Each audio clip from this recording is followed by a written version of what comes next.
Bismillahirrahmanirrahim. Assalamualaikum warahmatullahi wabarakatuh. Alhamdulillahi rabbil alamin. Wassalatu wassalamu ala rasulillahil karimil amin. Sayyidina Muhammadin wa ala alihi wa sahbihi ajma'in wa ba'd. Faya ahbaballahi wa ahbaba rasulihi sallallahu alaihi wasallam. Usi nafsi wa iyyakum bitaqwallahi faqad fazal muttaqun fala tamutunna illa wa antum muslimun. Faqala ta'ala Ya ayyuhalladzina amanu taqullaha haqqa tuqatih wa la tamutunna illa wa antum muslimun. Saudara-saudariku, bersyukur pada Allah Subhanahu wa taala kita kembali diberikan kesempatan untuk beraktivitas di hari ini. Tentu kita bermohon kepada Allah semoga seluruh aktivitas kita baik yang telah berlangsung ataupun juga akan kita lalui diridhai oleh Allah Subhanahu wa taala tercatat sebagai amal saleh yang diikhlaskan. Pun demikian berpeluang menjadi bekal terbaik untuk mendapatkan rahmat Allah Subhanahu wa taala. Kita bermohon kepada Allah Subhanahu wa taala semoga seluruh hamba Allah yang beraktivitas sampai dengan detik ini namun belum beriman dikuatkan jiwa mereka, dimantapkan lisannya agar mampu bersyahadat sebelum wafat dan kembali kepada Allah Sang Khalik. Pun demikian semoga para pelaku maksiat dan boleh jadi kita termasuk di antaranya dilembutkan hati kita oleh Allah Subhanahu wa taala agar mau bertobat dan kembali meniti jalan yang benar, merajut kehidupan yang baik, hayatan thayyibah, dan diakhiri dengan akhir yang mulia, husnul khatimah. Kita semua berharap mendapati semua kemuliaan dimaksud, karena itu kita mencoba berikhtiar dengan mewujudkan aneka ragam amal saleh yang tentunya ditopang dengan pondasi keilmuan yang kokoh. Alhamdulillah, di antara sekian ilmu itu dasarnya adalah akidah, dan kita telah memasuki pembahasan-pembahasan ragam-ragam topik dalam bab ilmu dimaksud. Di antara yang paling pokok adalah pembahasan tentang pondasi utama yang disebut dengan rukun iman atau simpul-simpul yang mengikat jiwa disebut dengan akidah, sehingga dengan kekuatan ikatan itu, kokohnya pondasi, terbangunlah amal soleh yang kuat, yang tidak mudah goyah, konsisten, istiqamah, dan berpeluang mendapatkan ridha Allah Subhanahu wa taala. Alhamdulillah, 6 simpul dimaksud telah kita pelajari sampai simpul yang ke-6, dan di simpul yang ke-6 itu bagian pertama telah kita tuntaskan dasar-dasar untuk memahami misteri qada dan qadar, dari pengertiannya, korelasinya dengan kehidupan, hingga kita sampai kepada pemaknaan-pemaknaan yang mengorelasikan atau menghubungkan keterangan tentang qada dan qadar terkait dengan rasa atau seni dalam menjalani kehidupan, sehingga kita bisa merasakan tugas-tugas yang kita emban di muka bumi ini sebagai khalifah fil ard, pemakmur yang saling menggantikan, penyukses, dan juga saat yang bersamaan adalah orang-orang yang mencoba menjadikan seluruh kegiatannya sebagai ibadah kepada Allah Subhanahu wa taala dalam suasana yang menenangkan sekaligus menyenangkan seperti Allah janjikan dalam Al-Quran. Saya sudah membuat satu resume, yang resume ini mengantarkan pembahasan kita dari awal poin-poinnya sampai juga penguat pada pertemuan yang lalu, yang saya telah tuangkan dalam satu bentuk tulisan di papan tulis. Nanti saya akan coba terangkan sedikit sampai pengantar di yang kemarin. Anda bisa citrakan itu, karena saya tidak akan menyambung-nyambungkan dengan coretan-coretan lagi, hanya menunjukkan saja, dan nanti akan melengkapi dengan pembahasan saat ini. Jadi nanti bisa Anda citrakan, atau kemudian Anda bisa review di tayangan-tayangan sebelumnya, dan korelasikan dengan yang sekarang, sehingga dengan itu nanti bisa dijadikan sebagai pedoman, sebagai intisari dari pemahaman menyeluruh atas apa yang telah kita pelajari. Bismillahirrahmanirrahim. Semoga Allah berikan kemudahan pada pembahasan kita kali ini. Semoga pemahaman kita juga dibenarkan oleh Allah Subhanahu wa taala dengan taufik tentunya yang Allah anugerahkan kepada kita, mengacu kepada keterangan-keterangan dalam Al-Quran dan Sunnah Rasulullah SAW. Dan lebih dari itu, semoga kita diberikan kekuatan untuk mengamalkan apa yang telah kita pahami dengan cara yang benar tentunya. Baik, setidaknya apa yang telah kita bahas, gambarannya seperti ini, teman-teman sekalian. Bismillah. Ya, nanti juga bisa di zoom dan teman-teman juga bisa citrakan, dan insya Allah bila tuntas diterangkan nanti juga admin bisa memberikan sebuah citra foto tertentu yang di-upload nanti ya di web kita. Kemudian di web Mira Anda bisa download dan nanti bisa dijadikan sebagai satu ikhtisar atau ringkasan.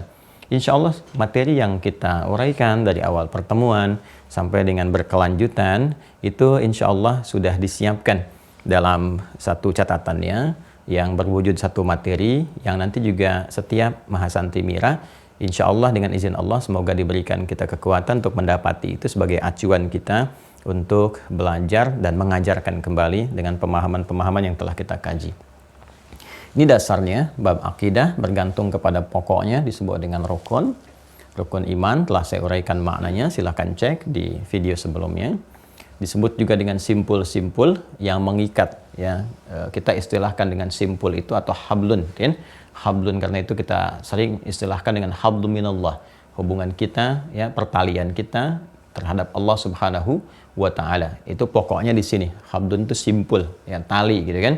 Nah, untuk mengikat ikatan yang kuatnya disebut dengan kata kerjanya aqada, sifatnya keadaannya disebut dengan akidah.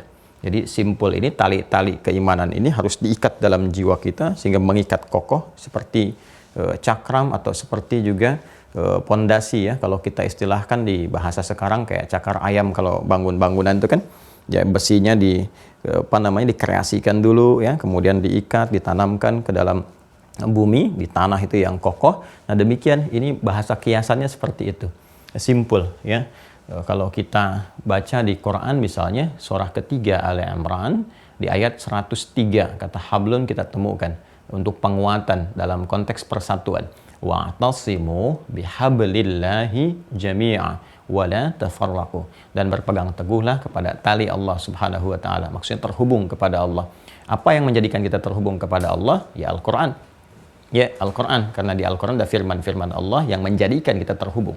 Karena itu kalau orang membaca atau bahkan dibacakan Al-Quran kepadanya, maka terjadi satu konektivitas. Hubungan dia dengan Allah yang meningkat, yang didasari dengan iman ini. Jadi iman yang menghubungkan kita, ya, dengan ketaatan kepada Allah. Di Quran surah ke-8 Al-Anfal di ayat yang kedua. Innamal mu'minuna alladzina idza dzukirallahu wajilat qulubuhum wa idza tuliyat alaihim ayatuhu zadathum imana wa ala rabbihim yatawakkalun. Sungguh ciri insan beriman yang sejati itu, jika disebutkan nama Allah ada tanda, ada getaran dalam jiwanya, dan bila dibacakan kepada mereka ayat-ayat Allah maka bertambah keimanannya, semakin menguat, gitu kan? Kemudian terjadi satu konektivitas, terhubung dia semakin erat dengan Allah Subhanahu wa taala. Kalau sudah terhubung, maka apa yang terjadi? Semua tindakannya, sikapnya, sifatnya terjaga karena dia merasa diawasi, didengar, diketahui oleh Allah Subhanahu wa taala. Simpul ini yang mengikat kuat ada 6 telah kita pelajari. Pertama Allah, goalnya adalah zikrullah, latihannya la ilaha illallah dan meningkatkan ibadah kepada Allah Subhanahu wa taala. Komitmen la ilaha illallah diwujudkan dengan ibadah dan outputnya adalah zikrullah, ya, az-zikr. Sudah saya terangkan, cek kembali di video sebelumnya. Untuk support ini inti dari berkehidupan kita itu ini, zikrullah, inti dari berkehidupan kita. Sehingga semua ibadah dalam Al-Quran umumnya disebut dengan zikir, zikrullah. Salat, zikrullah. Quran surah ke-20 ayat ke-14. Doa, zikir. Quran surah ke-7 ayat 205. Subhanallah, Alhamdulillah, Allahu Akbar, baik sedang berdiri, duduk, ataupun berbaring, terutama pasca sholat, juga zikir. Quran surah ke-4, An-Nisa ayat 103. Baca Al-Quran, bahkan Al-Qurannya sendiri disebut dengan zikir. Quran surah ke-15 ayat ke-9. Menghafal Al-Quran, ya, ibadah, bahkan zikir. Quran surah ke-54 ayat 17, 22, 32, 40. Bahkan berdakwah pun bagian dari zikir. Fadzakir innama anta mudzakir lasta alaihim bimusaitir. Bahkan kita merenungkan, menganalisis segala yang ada di langit, di bumi yang terbentang untuk mendekatkan diri kepada Allah, zikir. Quran surah ketiga Ali Imran ayat 190 sampai dengan 191. Demikian seperti saya ulas dengan detail di pertemuan-pertemuan sebelumnya. Silahkan cek, telah kami tampilkan satu persatu untuk didalami di YouTube-nya Mira Institute dengan logo yang seperti ini. Ya, ada logo yang terbentang, silahkan dicek Mira Institute, dan di situ semua pure kajian. Ya, tidak ada AdSense, tidak ada macam-macam, tak ada iklan, karena memang fokusnya supaya kita pahami dengan baik dan terukur, insya Allah. Kita berharap semoga Allah meridai itu. Ya. Kemudian disupportkan untuk menghadirkan ini semua dengan malaikat, ya, support risalah, ditugaskan oleh Allah untuk memotivasi, mendorong, kan? Membantu kita, memberikan satu dorongan kesuksesan untuk membawa misi risalah sebagai khalifah di muka bumi. Risalah yang dimaksudkan khalifah di muka bumi, ya, sekaligus juga mengimplementasikan keimanan kita dengan beribadah. Ini di Quran surah kedua ayat 30, pun demikian Quran surah ke-51 ayat 56. Quran surah kedua ayat 30 terkait dengan misi khalifahnya, Quran surah 51 ayat 56 terkait dengan misi ibadahnya. Untuk maksimal menunaikan ini dan mengetahui bagaimana malaikat mensupport ibadah pada Allah, Allah berikan petunjuk kepada kita melalui kitab sebagai pedoman hidup sejak mulai manusia pertama diturunkan Adam alaihissalam dan Sayyidah Hawa alaihissalam, maka diberikan hudan seperti saya terangkan Quran surah kedua ayat 38. Demikian setiap generasi berganti, hudan ini diberikan sampai ke era nanti kita saat ini dengan nabinya yang spesial, yaitu Nabi Muhammad SAW. Karena itu Nabi diutus, Rasul diutus menjadi simpul yang keempat untuk menjelaskan, menjadi penjelas dari keterangan-keterangan kitab yang disampaikan ini, sekaligus juga memberikan contoh teladan agar semua praktek yang tertuang dalam kitab sebagai pedoman hidup ini setelah dipraktekkan, dijelaskan oleh Rasul-Rasul dimaksud, dijelaskan dengan lisannya, dipraktekkan dengan tindakan dan sikapnya, serta dalam aspek segala kehidupannya, termasuk akhlaknya, maka semua menjadi teladan, uswah. Quran surah ke-33 ayat 21. Yang dengan teladan ini kita bisa ikuti segala hal yang disandarkan terhadap Rasul ini, baik perkataan, perbuatan, tindakan, ketetapan, sikap, sifat, dan lain sebagainya, itu semua disebut dengan hadis. Pola kita untuk mengikuti itu disebut dengan sunnah, setapak demi setapak, ya, sejengkal demi sejengkal, sehingga semua hal itu menjadi bagian karakter dari kehidupan kita. Rasul terakhir yang diutus sangat mulia, Nabi Muhammad SAW, diberikan hudan yang spesial, yaitu Al-Quran, sebagaimana disampaikan di Quran surah kedua Al-Baqarah di ayat 185 tentang fungsi Al-Quran sebagai hudan. Kemudian semua ini kita jalani, kita keluarkan menjadi kurikulum seperti pernah saya terangkan, dan jalani sampai kehidupan berakhir. Yaumul akhir, puncak dari segala kehidupan yang membuka kehidupan abadi. Puncaknya ada di sini. Baik dibuka dengan gerbang sura kematian ataupun juga kumrah berakhirnya kehidupan seperti yang telah kami terangkan sebelumnya. Nah, untuk menjalani ini sampai kehidupan berakhir tentu harus ada sistem yang berlangsung, yang mengatur tata kelola kehidupan. Ya, bagaimana cara kita beribadah, konsekuensinya seperti apa resiko kalau menyimpang dari ibadah, bagaimana menjalani kehidupan di dunia, ya, aturannya seperti apa, undang-undangnya bagaimana. Anda bisa bayangkan, menjalani kehidupan berbangsa, bernegara saja, ada aturannya, ada undang-undangnya. Bermasyarakat ada aturannya, undang-undang yang disepakati supaya menjamin stabilitas, keamanan, kenyamanan, ketentraman dalam kehidupan berbangsa, bernegara, bermasyarakat. Apalagi berkemanusiaan yang membawa risalah-risalah Rabbaniyah, membawa misi-misi spiritual, misi-misi yang akan mempertaruhkan puncak kehidupan kita saat berpulang kepada Allah dan menentukan tempat abadi kita. Tentu itu butuh sistem yang lebih tertata lagi, lebih rapi, lebih baik, segala ketetapan yang telah Allah putuskan yang mengatur tata kelola tentang apa yang menjadi tugas manusia, baik sebagai khalifah di bumi ataupun juga sebagai hamba Allah yang memaksimalkan ibadahnya sebagai implementasi dari keimanan kebertuhanannya kepada Allah Subhanahu wa taala. Maka semua sistem itu disebut dengan qada dan qadar, terkait keputusan dan ketetapan Allah Subhanahu wa taala yang menerangkan tentang sistem kehidupan berupa ketetapan Allah yang disertai dengan pedoman ini, ya, dan konsekuensi. Jadi ketika sistem itu ditetapkan oleh Allah, disertakan pedoman untuk menerangkan kepada kita bagaimana keberlangsungan hidup itu, ya, dari mulai informasi-informasi, perintah, larangan, sistemnya, resikonya, dan sebagainya dijelaskan sepenuhnya. Kemudian support yang baiknya, provokasi yang jeleknya, asalnya dari mana, kenapa seperti itu, sampai diharapkan dengan itu semua kita dapat sukses menjalani misi sebagai khalifah sekaligus hamba Allah di muka bumi. Kan? Yang ditetapkan dalam kitab ini pedomannya dan berlaku bagi setiap perjalanan hidup makhluk. Jadi semua sistem ini telah Allah tetapkan, ya, sifatnya sudah mutlak sesuai kehendak Allah Subhanahu wa taala bimasyiatihi ta'ala. kan, dan mengikat kepada semua makhluk yang berkehidupan. Karena sistemnya sistem kehidupan, maka mengikat pada semua makhluk yang berkehidupan. Penting kita untuk memahami qada dan qadar ini sehingga kita bisa mengetahui ya dengan detil, mengetahui dengan baik tentang sistem yang berlangsung dan berlaku dalam kehidupan kita. Orang yang mengetahui sistemnya, orang yang mengetahui alurnya, maka dengan itu semua dia akan mudah menjalani kehidupan. Dia akan mengerti, oh kalau terjadi begini, ini maksudnya. Oh kalau ada seperti ini hikmahnya. Maka dengan itulah kemudian kehidupan akan cenderung dihadapi dengan ketenangan, kenyamanan, ketentraman, dan hal-hal baik lainnya yang terakumulasi dalam kebahagiaan itu. Sebaliknya, orang-orang yang tidak mengerti ini, tidak memahami dan tidak mempelajarinya, maka besar kemungkinan resiko-resiko kegelisahan akan didapatkan. Resiko-resiko kesedihan akan dialami. Bahkan berlarut-larut dan tidak sedikit yang boleh jadi mengakhiri kehidupan karena tidak mengetahui cara untuk memberikan kedamaian kepada jiwa. Ini persoalannya. Dari mulai masalah yang sepele, karena boleh jadi gara-gara mungkin tidak ada senyuman, sampai persoalan yang sangat kompleks dari pekerjaan, rumah tangga, dan sebagainya, sampai berkehidupan sosial. Semua sistemnya telah terukur, teratur dengan sempurna, dengan presisi yang baik. Puncak pembahasan kita tentang bagian ke-6 ini telah kita bahas di pertemuan yang lalu dengan pola pembahasan seperti ini. Ya, kita telah terangkan pertama keterkaitan antara pengertian qada dan qadar, baik segi etimologi, dari segi kebahasaan. Kita bahas turunan-turunan katanya. Kapan dia menjadi qadar? Kalau disebutkan dengan qadar, ya, qadara, ini menunjuk berarti kepada sistem kehidupannya. Qadara, gitu kan? Qadara. Ya. Ataupun dari verb, kata kerja, ya, saya tambahkan ini. Saya tadi berjanji kepada Anda tidak mencoret, gitu kan?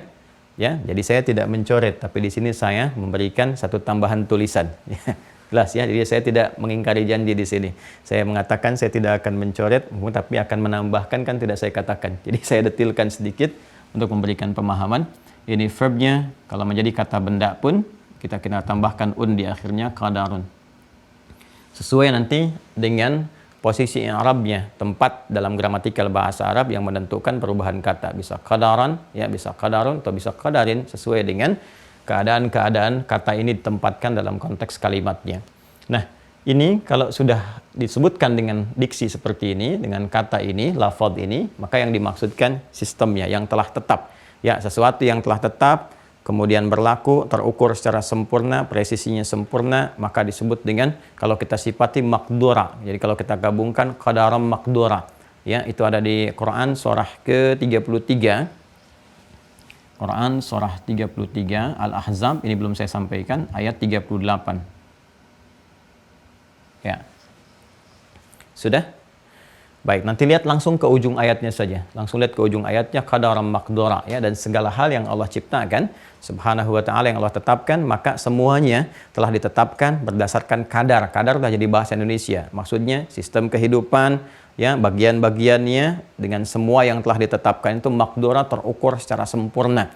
Ya, presisinya, ketetapannya, maslahatnya, dan sebagainya. Karena itu dari sini melahirkan, perhatikan, sifat-sifat atau karakter sistem kehidupan. Kalau disebutkan qadara seperti ini, kan, maka segalanya pertama memiliki karakteristik terukur dan sistematis dengan presisi yang sempurna. Jadi semua yang Allah tetapkan dalam sistem berkehidupan ini sudah terukur semuanya. Ya, rizki saja terukur untuk kita. Ya, sudah jelas sampai dengan kematian itu tiba. Dan itu mengandung maslahat. Kemudian juga bentuk tubuh kita saat dicipta, gitu kan? Bagaimana Allah mencipta, membentuk kita sangat sempurna sesuai dengan maslahat kita. Bahkan Masya Allah, presisinya luar biasa sempurna. Yang di Asia penampakannya seperti ini, yang di Eropa seperti ini, yang di Afrika demikian.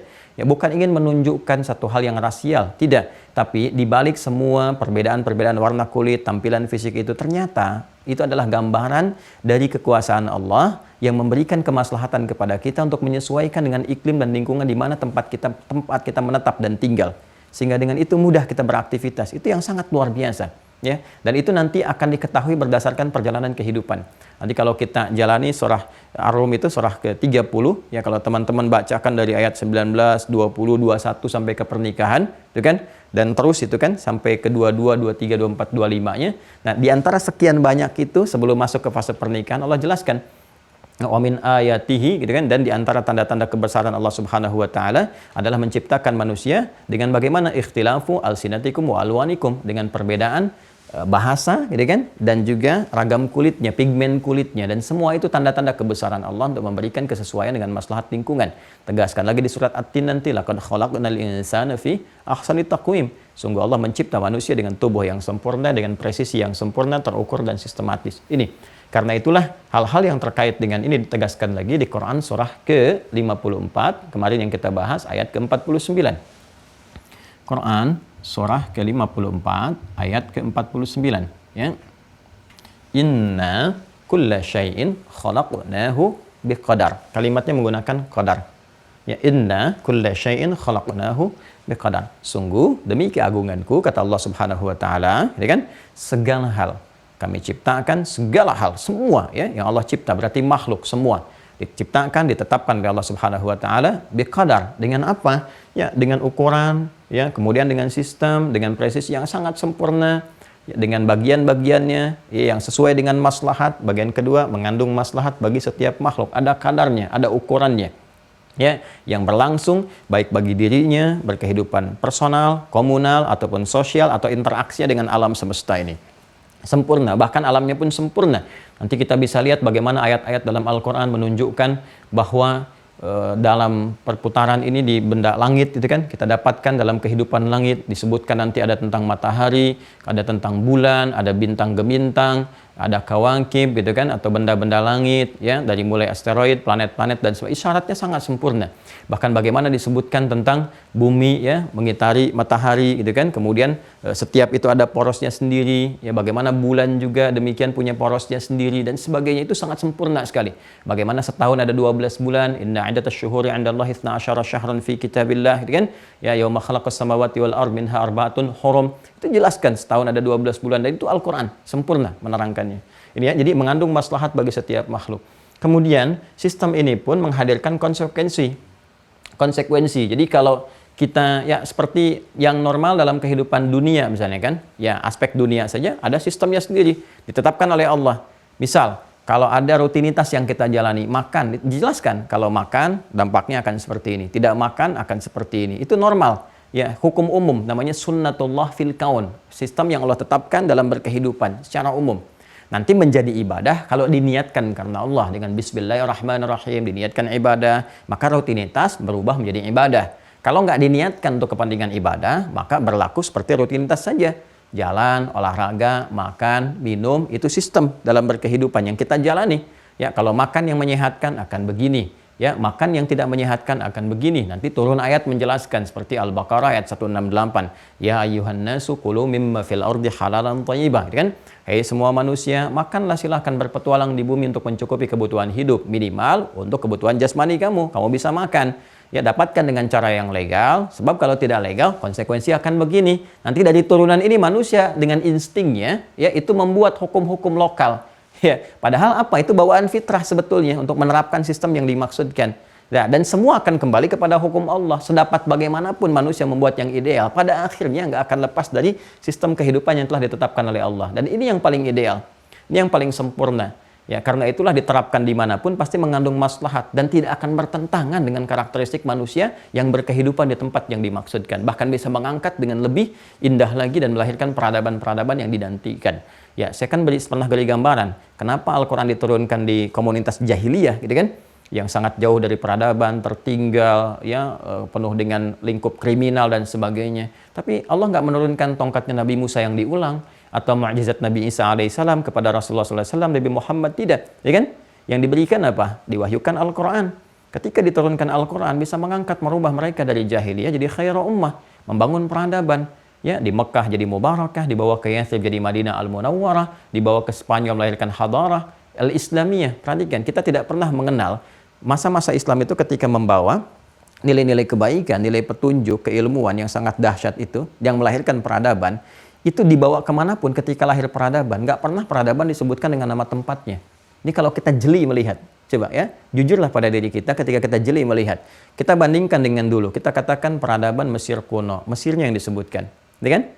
Peradaban Mesopotamia, ya, Babilonia, peradaban Yunani kuno, peradaban Romawi kuno, tempatnya kan yang disebutkan. Anda pernah dengar nggak peradaban Spanyol? Ya, Spanyol kuno misalnya, nggak pernah dengar kan? Ya, peradaban Irak misalnya. Yang kita dengar peradaban Baghdad misalnya. Yang kita dengar adalah peradaban Islam di Spanyol. 7 abad. Ya kan? Yang menginspirasi itu peradaban Islam di timur, di Baghdad dan seterusnya. Ya, yang menghadirkan banyak referensi sampai ke kisah, sampai imajinasi yang meningkatkan stimulus pengetahuan dengan kisah 1001 menara, 1001 malam dan sebagainya, ya kan? Dan seterusnya. Ini. Nah, jadi semua hal yang kita jalani itu akan sangat ideal kalau mengacu kepada sistem ini. Tapi mengandung konsekuensi yang tadi saya terangkan. Dan dari setiap konsekuensi itu kita diberi pilihan dengan keadilan Allah Subhanahu wa taala. Silahkan. Ya. Anda diberikan kebebasan memilih, tapi diberikan oleh Allah rambu-rambu dari akal untuk mencerna, untuk mengetahui secara sadar bahwa ini loh yang dikerjakan, ini konsekuensinya seperti ini. Karena itu kalau akalnya belum sempurna, tidak dihisab, belum berlaku hisab. Ya, karena belum sempurna, ya, belum bisa mencerna sesuatu dengan baik, belum bisa bedakan mana uang yang warnanya hijau, abu-abu, ya, biru dengan merah, gitu kan? Ya, kalau sudah dia bisa cerna, bisa dia gunakan, kalau dia sudah tahu pun bisa kelola enggak? Kalau belum bisa kelola, tetap belum balik. Maka ada ukuran-ukuran nanti. Kalau sudah balik, baru berlaku hisab. Ya, kenapa berlaku hisab? Karena sudah bisa mencerna, memutuskan. Makanya dia paham. Karena itu, orang-orang yang akalnya sudah mencerna dengan baik, sudah ada kematangan, dia mengerti resiko.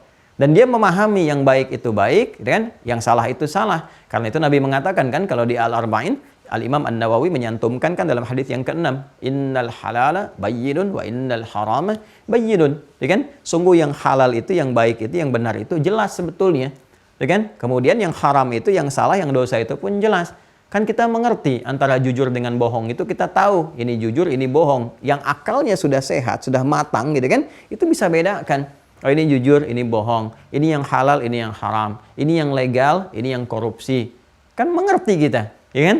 Coba deh, jujur pada diri kita. Saat lisan mengucapkan dan itu keliru, pasti akan disalahkan. Ya, akal kita akan mengatakan itu nggak benar. Hati kita akan protes. Ya, itu tidak tepat gitu. Ya, itu yang kematangan itu nanti akan diuji. Pilihan dengan keadilan Allah, kita diberikan satu pilihan, silahkan. Tapi diterangkan konsekuensinya. Ini konsekuensinya akan begini. Baik konsekuensi jangka yang dekat, kan, ataupun menengah, atau jangka panjang. Kan? Walaupun kadang-kadang manusia sering menambahi dengan jangka saku. Ya, karena pengaruh-pengaruh materi dia masukkan ke dalam sakunya gitu ya. Itu candaan orang-orang dulu, jangka panjang, jangka menengah, jangka dekat, jangka saku. Jadi kalau membuat satu proyek kadang-kadang dia lebih cenderung mengisi sakunya dibandingkan kemaslahatan jangka-jangka yang dimaksudkan tadi. Ya. Padahal kain kafan gak ada sakunya gitu ya. Nah, balik ke sini ya. Nah, jadi silahkan diberikan pilihan dari yang ditetapkan, tapi semua mengandung resiko dengan sistem berkeadilan yang telah Allah tuangkan, yang melekat pada sifat-sifat dan nama-namanya yang mulia. Ya, dan semua aspek ini Allah Maha mengetahui. Maha mengetahui. Ketika kemudian ini ditetapkan keseluruhannya, maka seluruh sifat dari turunan katanya pun turun.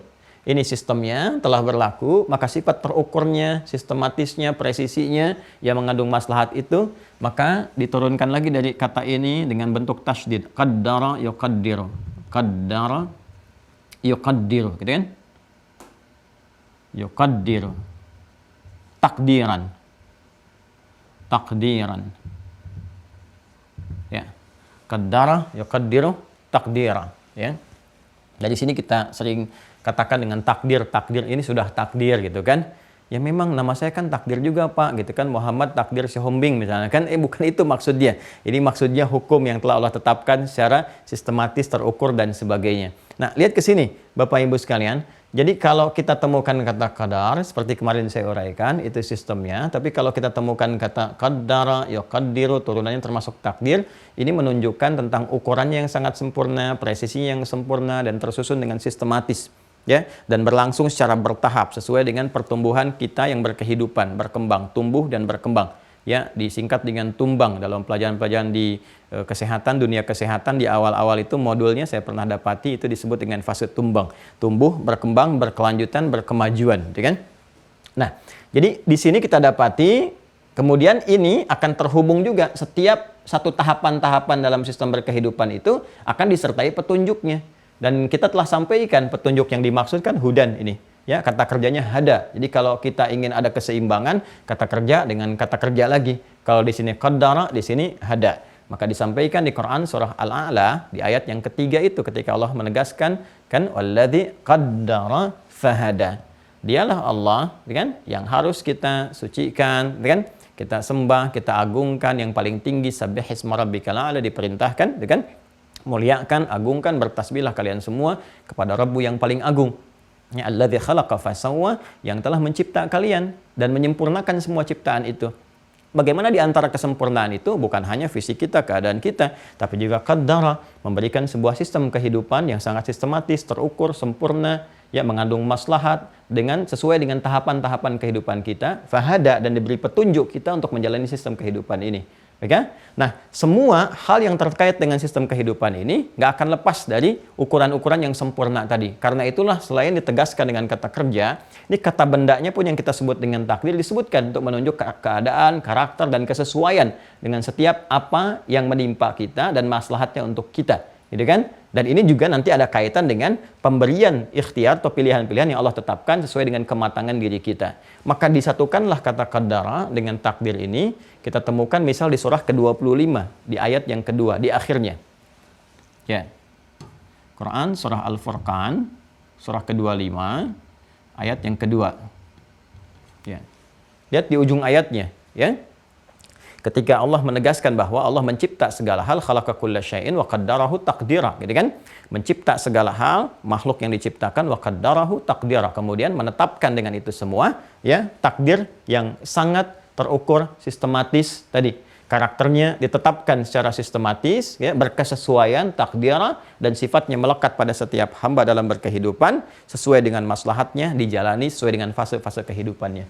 Ini yang kemudian kita jalani sampai semua ini kita selesaikan, teman-teman sekalian, ya, dan kembali kepada Allah. Maka saat kembali kepada Allah itulah dalam hal ini ditampilkan semua hal yang terkait keagungan Allah yang menetapkan itu semua, membuat ini. Jadi kita mengerti, oh ini maksudnya ketika kita berpulang, kita memahami sistem kehidupan ini seperti ini, keagungannya begini, hasilnya seperti ini. Maka ketika Allah memberikan keterangan yang terkait dengan keagungannya, kata ini pun mesti harus lebih agung lagi, naik lagi bentuknya.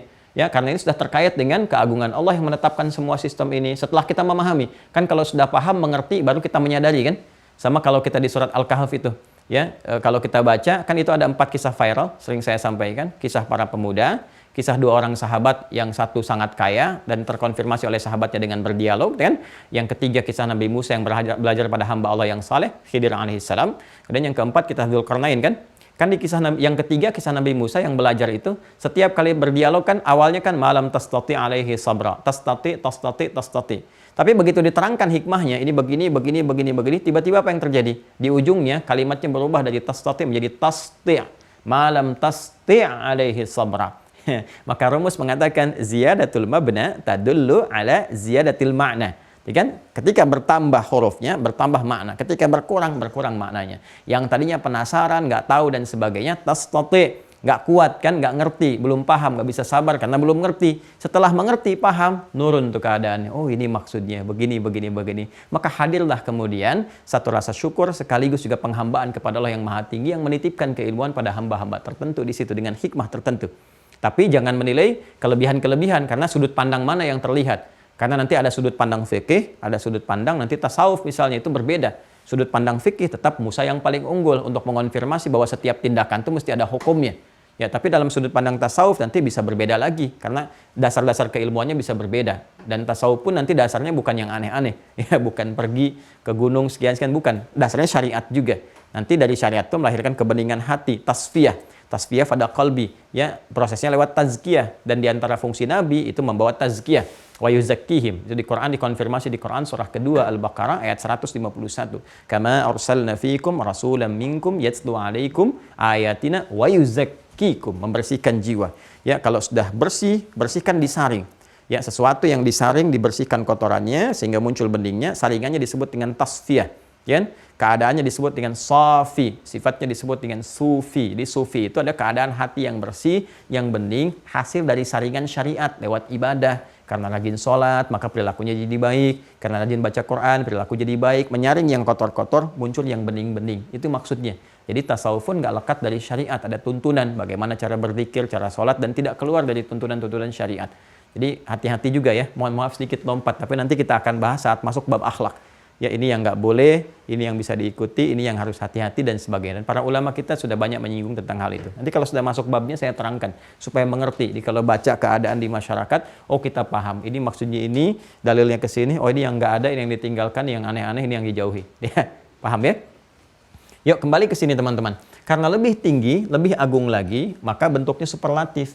Jadi ini qadara, datar, ini qaddara pakai tasydid. Yang ini harus dari superlatif, tambah lagi. Ya, ziyadatul mabna tadullu ala ziyadatil ma'na. Maka kita turunkan ke sini dengan bentuknya iqtadara. Nah, tambah lagi kan?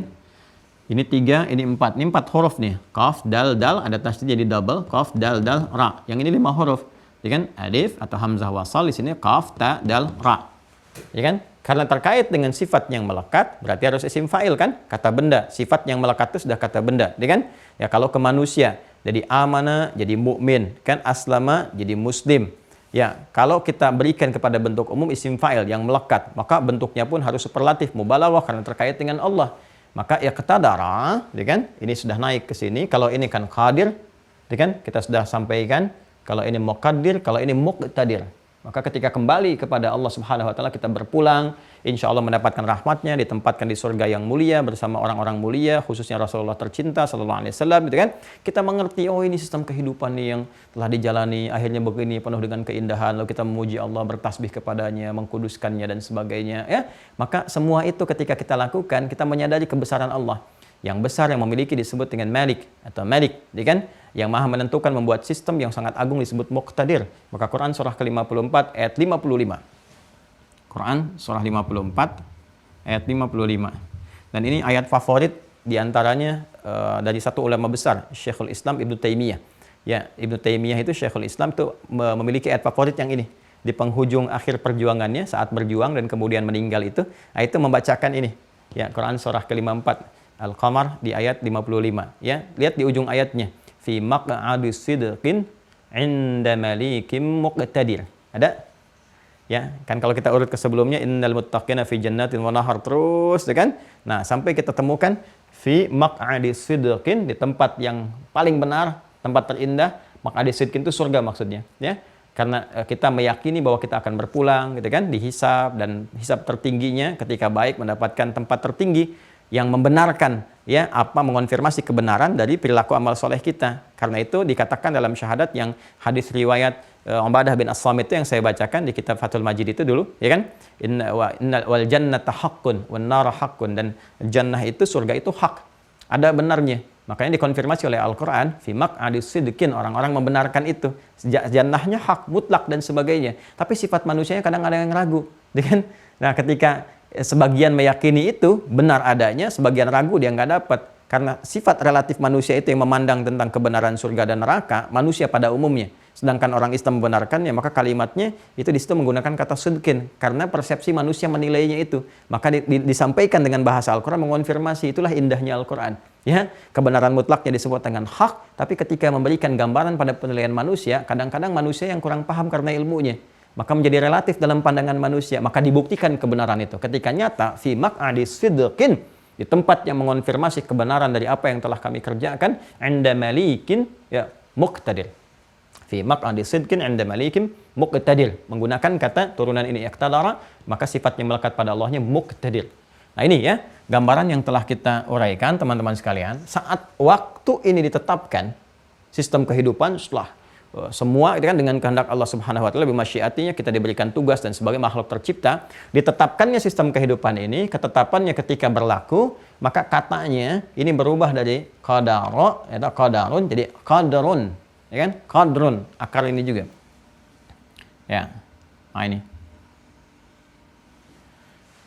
Kapan ditetapkannya? Dalam informasi Al-Quran, wallahu a'lam bissawab, ya, akan apa yang terjadi semua atas kehendak Allah, kita tidak mengetahui kecuali saat berpulang, sehingga kita bisa mengatakan alhamdulillah, ya, alhamdulillah semua terkonfirmasi, kita berada di tempat yang indah, ya, fi maq'adi sidqin 'inda malikin muqtadir dan sebagainya. Nah, tapi Al-Quran mengonfirmasi kepada kita dengan disampaikan di Quran surah ke-97. Saya tidak mengatakan bulatan, ya, Saya kan tadi mengatakan coretan, saya tidak akan mencoret, tapi kan ini membulati ya, jadi saya tidak coret, Anda masih bisa citrakan. Saya betul-betul menjaga supaya nggak keliru atas apa yang saya sampaikan. Ya, ini Quran surah 97 Al-Qadar, ya, suratul Qadri. Kita terjemahkan ke dalam bahasa Indonesianya dengan qadar gitu kan, padahal nanti ada presisi dalam penunjukan diksinya. Ini qadarun, ya kan? Ini qadrun. Ya, perhatikan ketika semua ini telah mulai ditetapkan, berlaku gitu kan? Ya, mulai berlaku ya, ditetapkannya kapan? Disebutkan dikonfirmasi di surah Al-Qadar surah 97, gitu kan? Bersamaan dengan ditetapkannya ini diturunkan pula kemudian pedomannya. Ya, pedomannya. Kalau terkait dengan kita saat ini Al-Qur'an kan yang paling mulia karena mengcover dan menjelaskan semua sistem berkehidupan itu. Maka Allah sampaikan inna anzalnahu fi lailatul qadar, kan? Wa ma adraka ma lailatul qadar. Nah, itu lailah. Saya sering katakan ada lail, ada lailah, itu berbeda. Ya, kalau disebutkan lail itu malam. Ingat ya, lail itu waktunya, menunjuk kepada waktunya. Malam dengan segala turunannya, baik bentuk jama atau yang lainnya. Lail, kemudian layali jamanya. Kan lail, layali, lela, lili dan seterusnya.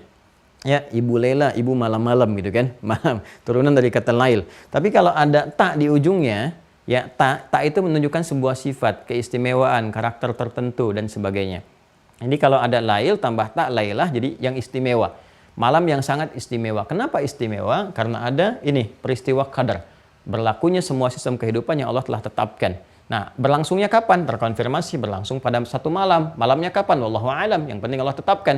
Ya, tapi bersamaan dengan itu kemudian diturunkan pedoman. Jadi inilah keadilan Allah. Di sini terkonfirmasi sifat keadilan Allah Subhanahu wa taala, al-adlu. Ya. Maha adil, al-adlu. Ya. Adil. Begitu sistem berlaku, kan? Pedomannya pun sudah ada. Ya, jadi nggak dibuat tapi pedoman nggak ada. Disuruh tugas tapi misalnya tupoksinya nggak jelas. Nah, nggak begitu. Sifat yang melekat pada Allah sempurna keseluruhannya. Ya, termasuk apa yang Allah tetapkan, apa yang Allah buat. Jadi begitu kemudian ini berlaku, kemudian pedoman juga telah tetap berlaku sempurna, gitu kan? Maka dikonfirmasi ya berketetapan di satu malam yang Allahu a'lam keadaannya seperti apa, tapi malam ini ditemukan di mana dari sekian malam yang kita lewati dalam berkehidupan. Maka ada clue yang kita temukan, ada satu isyarat kunci dalam Al-Qur'an. Karena ini disertakan dengan turunnya pedoman yaitu Al-Qur'an, inna anzalnahu. Kalimatnya menggunakan kata anzala. Ya kan? Nah, dan kata anzala ini menunjukkan proses yang turun secara sekaligus, ya. Anzala turun sekaligus, beda dengan nazzala yang kemarin saya terangkan, ya kan? Karena itu kitab-kitab yang diturunkan kepada nabi ya untuk disampaikan kepada umat dalam proses kepada nabinya langsung itu menggunakan kata anzala untuk Taurat dan Injil, tapi Al-Quran menggunakan nazzala. Itu yang kemarin saya terangkan, dikonfirmasi di Quran surah ketiga Al-Imran ayat ketiga. Nazzala 'alaikal kitaba bil haqqi musaddiqan lima bayna yadayhi wa anzalat Taurata wal Injil. Gitu kan? Tapi Al-Quran sangat unik karena istimewa, karena luar biasa, petunjuk berkehidupan sampai kehidupan berakhir. Maka sebelum diturunkan kepada nabinya diviralkan dulu di kalangan semua penduduk para langit, ya kan? Di kalangan seluruh penduduk-penduduk semua tingkatan langit turun dari Lauh Mahfuz diturunkan ke Baitul Izzah, Sama'id Dunya, ya, langit yang langsung terkoneksikan dengan kehidupan manusia di bumi, di dunia, ya kan? Nah, ini bagaimana bentuknya Allahu a'lam. Nanti di surah Az-Zumar kan pernah saya sampaikan, dikonfirmasi saat pulang wa futihat abwabuha, dibuka semua pintu-pintunya. Surganya dibuka, langit juga dibuka semua pintunya seperti Rasulullah SAW mengalami peristiwa Isra dan Mi'raj itu, terbuka semua. Nanti saat kita meninggal, pulang, ya, peristiwa terjadi besar dihisab, kita akan mengerti apa yang telah terjadi, ya kan? Alhamdulillah, gitu kan? Nah, nanti itu batas langit yang paling rendahnya, yang paling tingkat bawah terkait dengan kehidupan dunia, yang koneksi itu disebut dengan Sama'id Dunya. Kemarin saya janji menampilkan satu kitab atau dua kitab. Yang pertama Al-Itqan, ini karangan Al-Imam Jalaluddin As-Suyuti ini ya. Al-Itqan fi Ulumil Quran, ya. Di halaman 64 kalau tidak keliru ya. Mudah-mudahan benar. Kalau enggak kita cari lagi. Bismillah. Ya benar, ya. An-Naw'us Sadis Ashar, ya. Ini pembahasan yang ke-16 fi kaifiyati inzalihi. Bagaimana cara turunnya Al-Qur'an. Ya, kemudian di sini kita akan temukan bab, teman-teman sekalian. Nih, al-mas'alatul ula ya kan? Persoalan yang pertama, pembahasan yang pertama. Qala ta'ala, Allah Subhanahu wa taala berfirman, "Syahrul Ramadan alladzi unzila fihi al-Qur'an."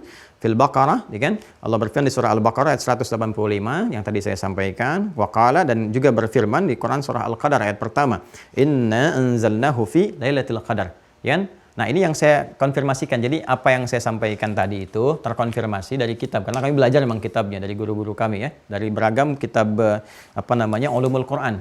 Jadi ini saya tunjukkan untuk menguatkan ya, jangan nanti ada dugaan oh ini kait-kaitkan atau hanya cocok logi gitu, cocok-cocokan, tidak. Ini terkonfirmasi. Jadi saya memudahkan, kadang nggak saya bawakan kitabnya untuk memudahkan. Tapi kadang sering ada sementara orang bertanya, itu ngajinya pakai kitab nggak gitu ya. Maka ini kita tunjukkan. Nah, di sini kemudian ikhtalafa fi kaifiyati inzalihi min al-lauhil mahfuz ala thalathati aqwanin. Gitu kan? Para ulama memberikan ragam pandangan tentang proses turunnya Al-Qur'an dari lauh mahfuz. Yang tertinggi lauh mahfuz itu kan yang paling tingginya. Ya, di situ ada qadar yang telah ditetapkan, hudan, pedoman kehidupan yang telah ditetapkan bersamaan dengan itu. Nah, begitu diturunkan, nah ini dia ya. Kemudian ahaduha wa huwal as-sahhul ashhar, ya, dan ini ragam, di antara ragam itu yang paling terkuat, paling populer, paling viral gitu kan, annahu nazala ila sama'id dunya lailatul qadri jumlatan wahidah thumma nazala ba'da dzalika munajjaman fi 20 sanah, gitu kan, au 23 au 23.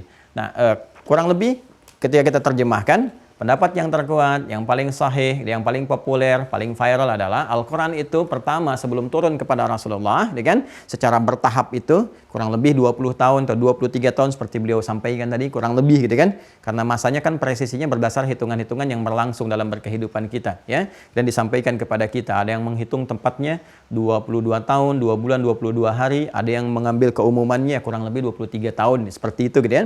Nah, sebelum turun kepada Rasulnya, ini keistimewaan Al-Quran. Kalau Nabi yang lain kan langsung dikasihkan Musa 10 perintah Tuhan, kan 10 perintah Allah di Taurat. Isa meneruskan dari Taurat, dikonfirmasi, diberikan Injil, gitu kan, untuk karakter umatnya sebagai tambahan. Al-Quran karena mulia, penutup, istimewa, berkehidupannya sampai akhir, maka diviralkan dulu. Ini mengonfirmasi semua kitab yang sebelumnya, mencakup yang akan setelahnya. Maka semua penduduk langit mengetahui ini yang paling dahsyat, paling agung, gitu kan. Tapi nggak ada yang tahu juga tentang isinya. Karena semua turun begitu saja, diviralkan, ini turun nih bersamaan dengan qadar.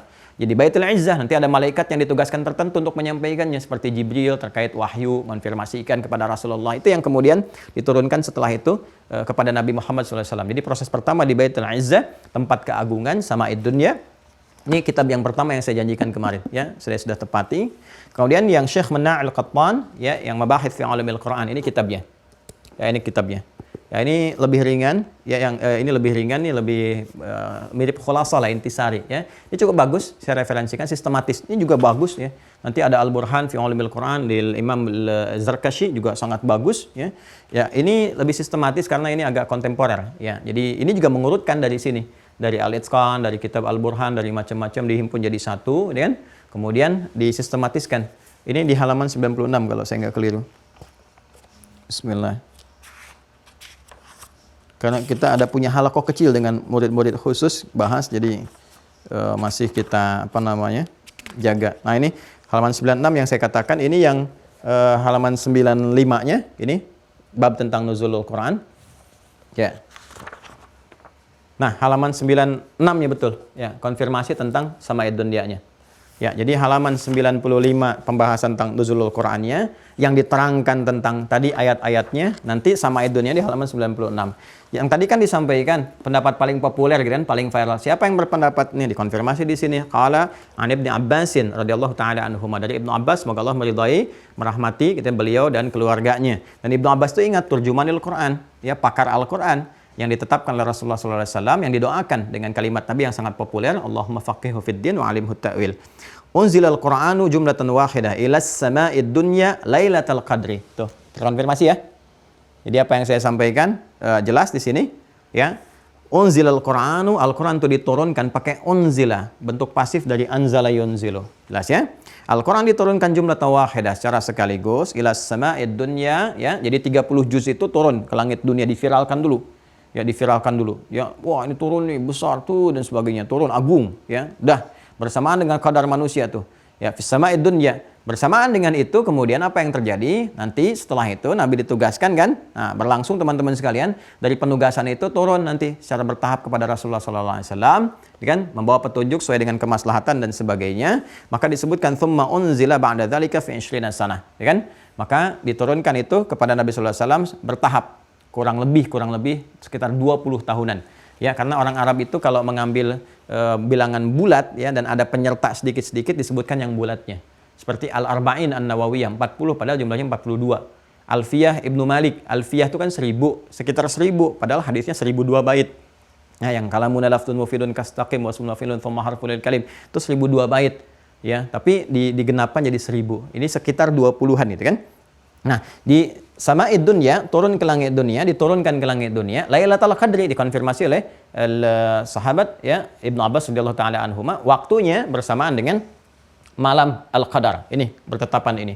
Jadi ini berlangsung waktunya satu malam yang wallahu alam kita tidak ketahui, tapi ketika Quran diturunkan kan Ramadan, Al-Baqarah 185. Ya artinya ada di satu masa yang terkait dengan malam-malam Ramadan. Karena itulah kita diminta mencari oleh Al-Quran untuk meningkatkan ibadah kepada Allah. Mencari itu bukan mencari biasa, ada hikmah di situ. Ya, apa itu? Mencari jati diri kita.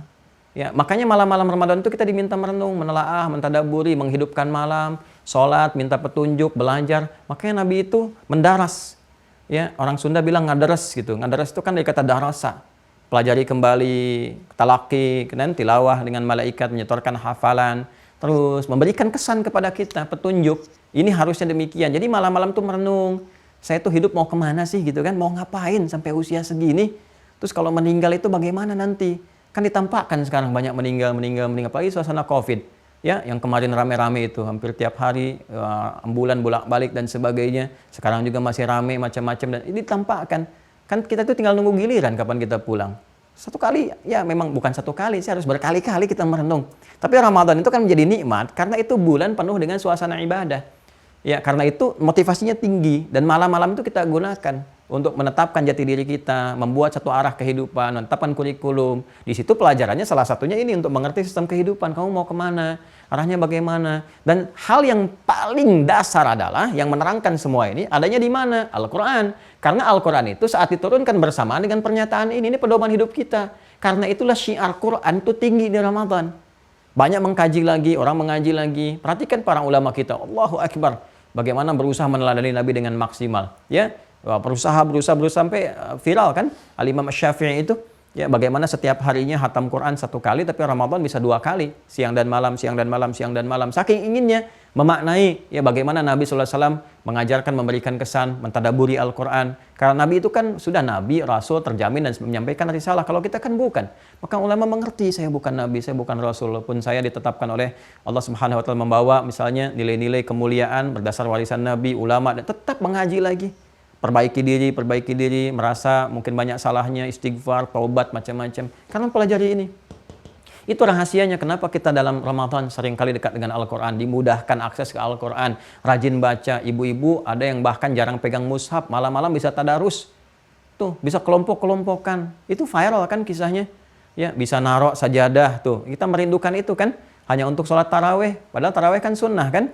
Ya, itulah coba kita renungkan kembali itu. Hal-hal demikian itu kenapa terjadi di sini? Karena salah satunya support, triggernya itu. Dan Nabi meminta kita iltamisu, gitu kan? Ayo coba cari, buru itu malam Al-Qadar. Maksudnya apa memburu itu semua? Maksudnya untuk merenungkan kembali sehingga mendapati jati diri kehidupan kita. Karena itu tinggi nilainya. Ya lebih daripada 1000 bulan. 1000 bulan itu kan kalau dikonfirmasi ya ke usia kita juga. Artinya apa? Kalau kita mengerti ini semua, kualitas amalan kita akan meningkat, lebih bagus lagi. Jadi usia kita yang Allah tetapkan kepada kita, ajalnya berapapun, itu kualitasnya jadi lebih bagus. Itu diantara pemahamannya. Selain dapat pahala, nilainya lebih daripada 1000 bulan, dapat pahala itu, dan kualitas amalan kita pun, itu akan lebih daripada ya kuota-kuota usia yang ditetapkan, ajal-ajal yang ditetapkan kepada kita. Jadi amalannya lebih meningkat, yang disebut dengan jariyah, itu disebut dengan umur, berkah di usia itu. Walaupun dia meninggal, mantala umruhu, dia meninggal tapi berkah, hidup berkehidupan, jejak hidupnya, kisah-kisah hikmah dan sebagainya. Ini dalam sekali teman-teman, dalam sekali, dalam. Jadi waktunya sudah ditetapkan, ini waktu penetapannya, bersamaan dengan pedoman turun. Nah, alur untuk memahami semua itu, seperti ini gambarannya. Ya, ini singkatnya, jadi kalau kita masuk Ramadan, cara memahami cepatnya seperti ini gambarannya. Ya kan? Nah, jadi sistem ini yang berlaku, yang telah Allah tetapkan, ya, alur berkehidupannya yang kita alami dengan hadirnya sistem ini kurang lebih seperti ini nih. Ya, saya gambarkan. Ini secara cepatnya ya.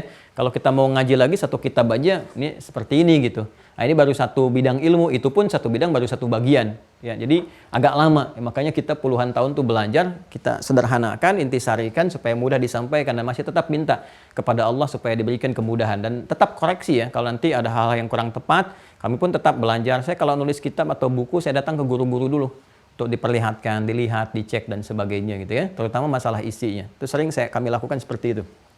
Nah, seperti ini teman-teman sekalian. Jadi ketika Allah menciptakan manusia, kemudian di Quran surah 15 ayat 28 sudah pernah saya sampaikan sebelumnya, terus diberi tugas sebagai khalifah, ya kan? Untuk menggantikan yang sebelumnya saya juga sudah terangkan ya, untuk memakmurkan bumi, Quran surah kedua ayat 30. Secara singkat diterangkan, diberikan keilmuan dan sebagainya. Ya, kemudian diminta hormat seluruh makhluk akan tugas mulia ini, gitu kan? Dengan perintah Allah. Iblis yang menyimpang, aba wastakbar, Quran surah kedua ayat 34, dia sombong, gitu kan? Tidak mau kemudian menghormati Adam, tidak mau menghormati misinya. Kalau tidak hormat terhadap misi, berarti nggak hormat pada pemberinya, penugasnya, yaitu Allah Subhanahu Wa Taala. Artinya nggak menghormati Allah, dikonfirmasi di Quran surah ke-7 Al-A'raf di ayat ke-12 itu kan, sampai kemudian terusir rahmat Allah Subhanahu Wa Taala, termasuk di surat Shad yang pernah saya sampaikan sebelumnya. Kemudian ini terjadi, kan? Adam kemudian dengan Hawa pun ya diminta untuk menjalani training di surga, tempat sementara untuk memberikan kesan nanti tempat pulangnya, kan? Tempatnya di jannah, di surga. Kalau yang ini latihan, ada perintah, ada larangan, sebagai miniatur latihan sebelum turun ke bumi. Karena surga yang akan kita dapati nanti nggak ada perintah lagi, nggak ada larangan lagi. Semua kenikmatan, semua kenikmatan, semua kenikmatan. Seperti yang pernah saya sampaikan. Di sini masih ada satu perintah dan juga kemudian larangan. Perintahnya nikmati semuanya ini, larangannya jangan dekati wala taqrabu hadhihi syajarata fatakuna minadh dhalimin. Kan? Jangan dekati satu ini, kalau tidak kalian nanti akan termasuk bagian orang yang tidak menempat, zalim, tidak menempatkan sesuatu sesuai dengan tempatnya. Maka terjadilah apa yang terjadi, teman-teman sekalian. Singkatnya, setelah paham, sudah mengerti, ya, dan iblis pun ingin membuktikan kesombongannya, ingin membuktikan bahwa dia nggak hormat itu, ya Allah, karena saya memang merasa tinggi, ana khairum minhu khalaqtani min narin wa khalaqtahu min tin, kan? Dikonfirmasi di Quran surah 7 itu, ayat 12 itu kan, sampai dengan 13-nya. Nah, maka dari situ dia pun mengajukan kepada Allah bersamaan dengan turunnya Adam, tugasnya itu di bumi sebagai khalifah, saya juga ingin minta bukti, ya Allah. Berikan saya keadilan untuk membuktikan, ya, supaya tidak dicap sebagai yang apa namanya, yang lebih hebat saja, yang sombong saja. Dia mengerti sebetulnya Allah bisa memberikan jalan untuk taubat dan sebagainya. Seperti pernah saya terangkan di akhir tragis iblis itu. Ya, lihat episode akhir tragis iblis yang saya terangkan dulu. Ya, dia mengerti, tapi kesombongan menutup semuanya. Kesombongan, ya kan itu kalau mohon maaf kali ya, diinfeksikan kepada manusia, ya lewat was-wasnya itu penyakitnya akan menular. Penyakit iblis itu menular, lebih bahaya daripada COVID, lebih bahaya. Ya, kenapa? Coba cek deh, kalau orang sudah terkena jubah kesombongan itu, diingatkan susah. Ya, dan makanya Nabi mengatakan dia menolak kebenaran. Ya, batarul haqq wa ghamtin nas, gitu kan? Sombong, angkuh itu dan menolak kebenaran. Menolak kebenaran. Dia tahu itu benar. Ya, yang benar dia tahu si fulan, tapi gengsi untuk mengakui, karena tertutup itu, nggak bisa menerima masukan macam-macam. Tapi dia menyadari itu semua. Nah, itu sifat yang diwariskan iblis selain penyakit kepalang tanggung. Ya udah, kamu tanggung begini, lakuin aja deh. Tanggung begini, terusin aja. Dan orang-orang dia menilai kamu salah kok. Itu penyakit iblis juga yang diwariskan. Hati-hati. Hati-hati. Nah, dari sini kemudian, seperti pernah saya terangkan, dia mengonfirmasi bersamaan Adam akan dimulai, dia pun tetap ingin membuktikan kesombongannya. Ya Allah, berikan mereka kesempatan untuk membuktikan saya lebih hebat dibandingkan dengan Adam. Ya kan? Ya itu kan harus diketahui. Ya, harus diketahui dengan keadilan Allah Subhanahu Wa Taala, harus tampak pada makhluk. Ya, kadar Allah itu harus diketahui jelas, begini, begitu, disampaikan. Kamu masih ingin begitu, diberikan kesempatan. Kalau dalam bahasa kita kan sederhananya yang kita pahami kan, ada jalan tobat, dia nggak milih. Maka Allah pun kan menghardiknya, mengancamnya dengan mengatakan pilihan kamu itu menjerumuskan kamu ke jahanam, ke neraka. Dia malah milih, nggak apa-apa. Rabbi anzirni, ya Allah berikan aku tangguh waktu. Ya sudah, itu pilihan kamu, gitu kan? Dan Allah Maha mengetahui, baik sebelum, sedang, ataupun akan terjadi. Ditetapkan siapa yang ngikutin kamu semuanya masuk neraka jahanam semua dan sebagainya, ya. Maka ketika Adam turun ke muka bumi, dia pun minta ikut turun dan mengajukan proposal kepada Allah, pengajuan untuk bisa memberikan godaan, provokasi, was-was lewat bagian satu di dalam potensi tubuh manusia yang dikenal dengan fujur, yang telah saya uraikan juga tuntas sebelumnya. Apa hubungan dengan kadar sehingga saya tegaskan kembali tentang pernyataan ini? Hubungannya adalah ketika ini turun semua, tugas dimulai kan? Kalau dimulai, sistem berlaku. Ya kan? Semua ditetapkan. Sebagaimana sebelumnya pun sudah berlaku. Adam diciptakan semua diciptakan dengan ketentuan. Semuanya, segalanya. Malaikat, jin, dan sebagainya. Nah, hukum kehidupan di bumi yang Allah tetapkan di malam Al-Qadar itu dengan turunnya ini, maka di alam yang di bumi berlaku. Ya, dengan fase Adam sebagai khalifah, tugasnya Adam. Berlaku semua dan saat yang bersamaan setan pun turun. Ya, iblis pun turun dengan pasukan-pasukannya yang sifatnya disebut setan itu, ya. Nah, indahnya di sini adalah Allahu Akbar. Yang saya katakan sebelumnya, ingat, bukankah pembahasan qada dan qadar saya buka pembahasan dengan sifat ilmunya Allah, alim. Ini. Selain wallahu ala kulli syai'in qadir, ya, Allahu ala kulli syai'in qadir, yang Maha menetapkan segalanya dengan sempurna, maka qadar Allah pun berlaku dengan pengetahuannya. Yang Maha juga, kalau ini qadir, ini pasangannya alim. Maha mengetahui. Ya, jadi sebelum terjadi, sedang terjadi, akan terjadi, karena sifat Rabb itu harus begitu. Sifat Khalik, seperti yang kemarin saya tegaskan. Makanya berulang-ulang, dari mulai lambat sampai cepat banget saya tegaskan lagi. Karena yang terpenting itunya. Ya, itu yang seringkali nanti ada sebagian gagal memahami itu dan berkonsekuensi agak repot nantinya gitu, karena terkait dengan bab akidah ini nggak boleh salah, ya, nggak boleh keliru di sini. Sifat pengetahuan Allah menjangkau semuanya, semua bagiannya. Sebelum ini telah berlangsung, sedang berlangsung, akan berlangsung. Ya, maka segala hal yang dikerjakan oleh hamba dan sebagainya, sistemnya kan sudah berlaku tuh. Pedomannya pun disampaikan. Maka dalam pedoman itu pun dijelaskan untuk menerangkan sistem kehidupan ini supaya kita menjalani dengan benar. Maka kalau Anda tidak percaya, silahkan cek di Al-Quran. Dan Anda bandingkan dengan kitab manapun di muka bumi ini. Kitab mana yang menerangkan tentang sistem berkehidupan secara sempurna, dengan presisi yang sempurna. Silahkan tunjukkan. Untuk membuktikan kebenaran Tuhan yang dipertuhankan. Jadi kan kalau kita ingin mempertuhankan, kan kita menyembah kan, meyakini dan sebagainya. Sekarang pertanyaannya, buktinya mana tentang kebenaran Tuhannya? Buktinya mana tentang kebenaran kuasanya? Dari mana dilacak sumbernya? Ya, dan kita punya satu tradisi keilmuan yang sangat luar biasa kuat. Ya, kita punya jalur nasab dan sanad, bisa dilacak. Jadi kita bisa dapatkan, ya, di kita itu jangankan Al-Quran yang terjaga, hadis saja yang tersambung pada Rasulullah. Ketika ditanyakan, ini hadis Nabi, kita masih bisa tanya. Dari mana taunya Nabi berkata begini? Bisa dilacak itu. Dan itu dipertanggungjawabkan secara ilmiah. Dari si fulan, dicek si fulannya. Ada yang ngarang lagi kitabnya, menjelaskan profil si fulan, dijelaskan. Si fulan itu lahirnya kapan, tempat diri, sampai karakternya, sampai ke situnya. Itulah yang menjadikan ilmu yang menopang kekuatan beragama di Islam itu terjaga semuanya. Jadi bisa dicek originalitasnya. Ini yang nggak ditemukan dimanapun. Silakan tunjukkan, komparasikan dengan yang lain. Tunjukkan, begitu ada klaim begini, dari mana taunya? Benar Tuhannya berkata begitu, dilacaknya dari mana? Dari Nabi. Tahu dari mana Nabinya berkata begitu? Siapa yang menyampaikan? Si fulan nulis, si fulan dari mana? Jalurnya bisa nggak diteliti? Anfulan sampai ketemu sosoknya. Ya, di Islam ada. Bahkan dijelaskan kepada kita kualitasnya. Kalau ini nggak ada sedikit hafalan menurun dari titik ke koma, turun kualitasnya begini. Ya, mesti ada penguat yang lainnya. Maka turun dari hadis sahih ke hasan, turun lagi terus. Ya, maka ada kualifikasinya. Nah, itulah presisi tertingginya gitu. Ya, maka bersamaan dengan kitab ini dijelaskan semua secara sempurna sekali. Ya, dan dijelaskan konsekuensi seperti tadi yang saya terangkan.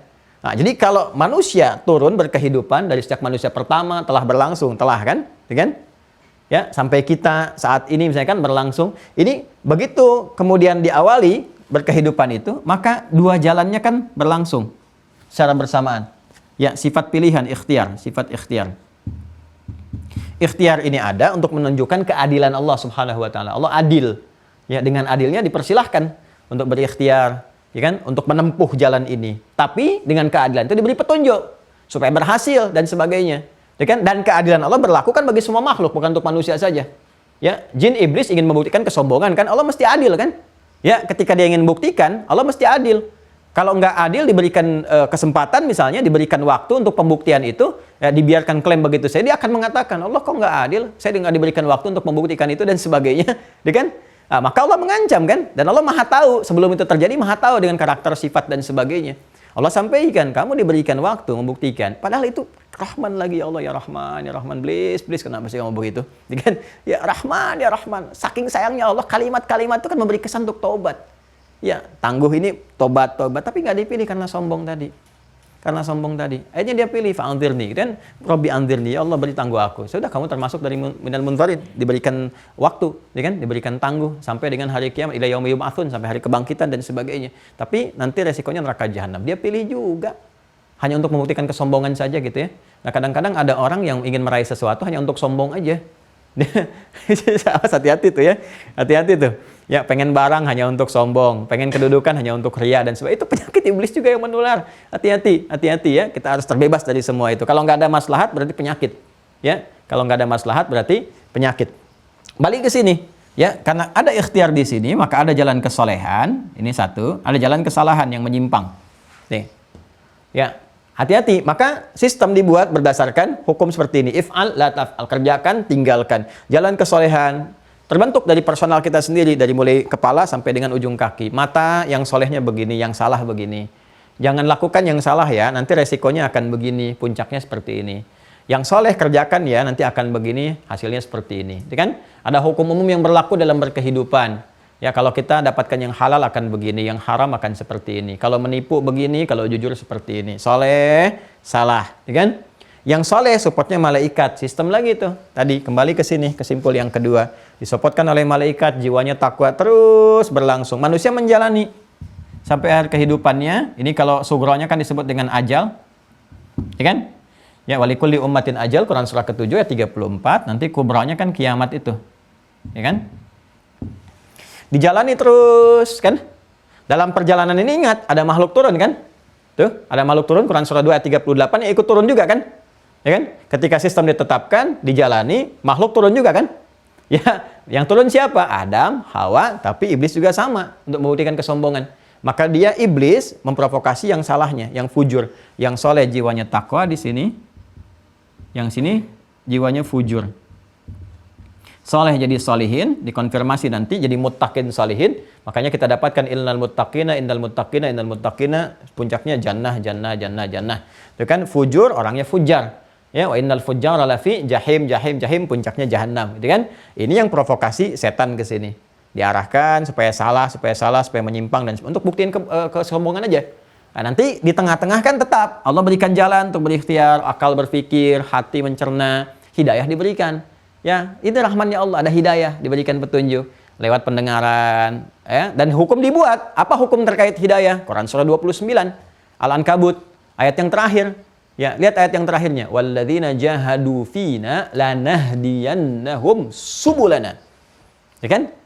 Dan orang-orang yang memang berusaha sungguh-sungguh menangkap, berusaha tangkap tuh. Ya, bersungguh-sungguh berusaha menangkap apa yang dia tangkap itu, ya petunjuk-petunjuk kami. Ya, petunjuk-petunjuk kami. Lanahdiyannahum, kami berikan hudan, lanahdiyannahum pakai taukid tuh. Kami pasti akan berikan jalan kepada mereka, jalan-jalan menuju kami untuk menuju jalan kesolehan ini.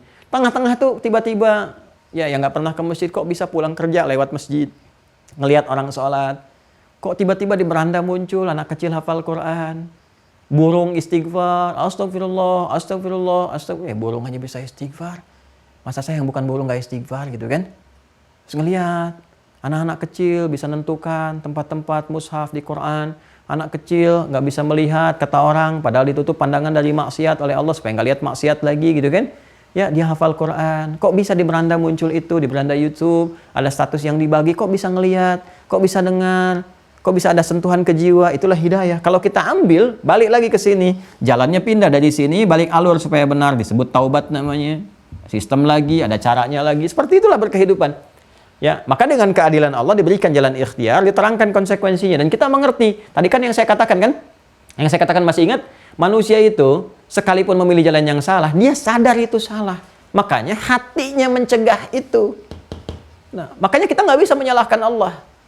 Ya, karena Allah sudah berikan segala puncaknya dengan keadilan dengan segalanya. Nih, keadilan untuk berikhtiar, keadilan diberikan hidayah dan sebagainya. Perjalanan yang ditempuh manusia ini, teman-teman sekalian, perhatikan. Ya, dari sebelum dia lakukan, dari sedang dia lakukan, sampai akan dia lakukan, sampai berakhir kehidupan, ya, maka semua hal ini Allah harus memiliki sifat pengetahuan. Karena mutlak, sudah keharusan. Karena sifatnya Khalik, nggak mungkin nggak tahu. Khalik. Harus tahu. Ya, harus tahu. Laisa kamitslihi syai', enggak boleh ada yang serupa dengannya.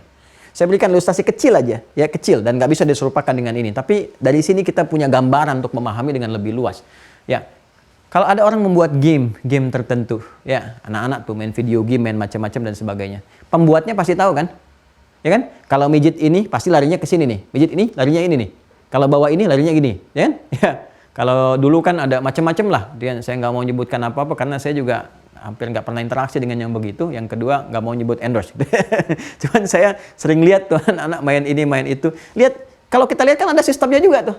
Kalau dia ke sini, ada ini berlaku seperti ini. Dan dia tahu, yang buat itu tahu kalau pijit ini pasti ke sini, ini ke sini. Kalau error begini, jangankan itulah handphone yang kita kenakan, yang bikinnya kan tahu. Fiturnya ini kemana, ini ke sini, ke situ dan sebagainya. Tahu itu. Ya. Dan sebelum orang mengaksesnya akan tahu tuh kalau pijit ini pasti akan begini, kalau ini pasti akan seperti ini. Sentuhannya akan begini, ini akan begini dan sebagainya. Udah mengerti. Itu dalam dunia kita. Allah harus lebih daripada itu. Maka sifat Allah, alimnya, ilmunya harus mengetahui segalanya. Sebelum itu terjadi, Allah sudah ketahui, ya kan?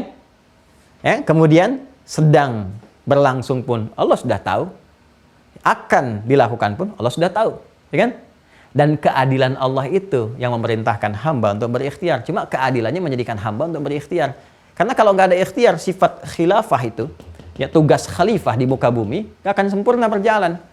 Ya, kenapa nggak akan sempurna di sini? Karena nggak ada kreasi dari manusia. Nggak ada manusia inisiatif membangun, nggak ada manusia inisiatif untuk memilih dalam berumah tangga, nggak ada pilihan-pilihan. Ya, nggak ada keindahan, nggak ada seni untuk menghadirkan keindahan dalam berkehidupan. Tapi keadilan Allah menjadikan kita punya sifat ikhtiar. Itu pun sayangnya Allah dibimbing lewat petunjuk hudan. Hudannya ada yang dari perangkat tubuh, mata, telinga, pendengaran, akal, sampai ke hati, sampai ke jiwa.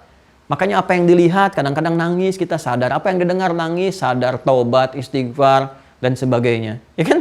Ini yang menjadikan kita itu mendapatkan kasih Allah. Sehingga berulang-ulang di surat Ar-Rahman. Rahman lagi namanya. Ar-Rahman, Ar-Rahman, Ar-Rahman. Fabi ayyi ala'i rabbikuma tukadziban. Fabi ayyi ala'i rabbikuma tukadziban. Makanya nggak masuk akal. Bingung juga kalau masih ada yang ngikutin setan tuh bingung saya. Ya, kenapa harus dipilih gitu? Jangan seperti itu. Ya, kan kita sudah tahu konsekuensinya. Kan udah tahu kalau bohong itu salah, kenapa masih bohong? Kan sudah tahu kalau korupsi itu salah, kenapa masih bisa korupsi? Kan sudah tahu resikonya kalau korupsi itu nanti, mohon maaf, bukan cuma Anda yang rugi, anak-anak kasihan. Dibully di sekolah, sampai stres nggak mau masuk, istri nggak mau gaul, karena disebutnya ini istri koruptor, ini bapaknya koruptor, kasihan sama anak-anak, Pak. Kerja yang betul lah, kerja. Makanya di sekolah kami tuh kalau anak-anak berangkat selalu nitipin ke bapaknya tuh. Bapaknya nganter duluan, ibunya nganter. Kasih tahu, Pak, kalau berangkat cari yang halal ya, gitu kan. Kita sekolah dulu itu, Masya Allah gitu. Kesannya tinggi.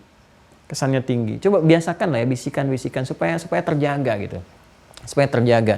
Ya, nah ini kembali ke sini ya, kembali ke sini. Nah, saya ingin ke puncaknya ya. Jadi pengetahuan Allah ini akan menjangkau semuanya. Ya. Nah, ini harus nyata. Ya, karena apa? Menunjukkan keagungannya. Dan harus ada pembuktian. Ya, apa pembuktiannya? Ya, apa yang harus bisa diakses?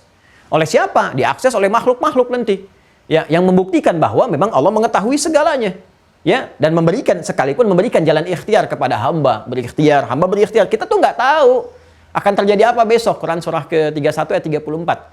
Ya, ada 5 kan hak prerogatif Allah terkait dengan sistem kehidupan. Salah satunya adalah pengetahuan tentang masa depan. Innallaha 'indahu 'ilmus sa'ah. 1, hari kiamat. Wa yunazzilul ghaits, mengatur cuaca iklim, keberadaannya yang berselaras dengan keadaan kita. Wa ya'lamu ma fil arham, tentang segala ketentuan dalam rahim, segala ketentuan. Ya, apakah kemudian dia terlahir bagaimana, seperti apa, karakter macam-macam dan sebagainya. Kan? Wa mata dari nafsu madza taksibu ghadan, yang keempat. Dan tidak ada yang tahu apa kejadian akan berlangsung nanti. Yang manusia katakan itu tentang masa depan cuma prediksi, makanya nggak ada kepastian. Prediksi, ramalan. Ya, daripada ramalan dengan lamaran.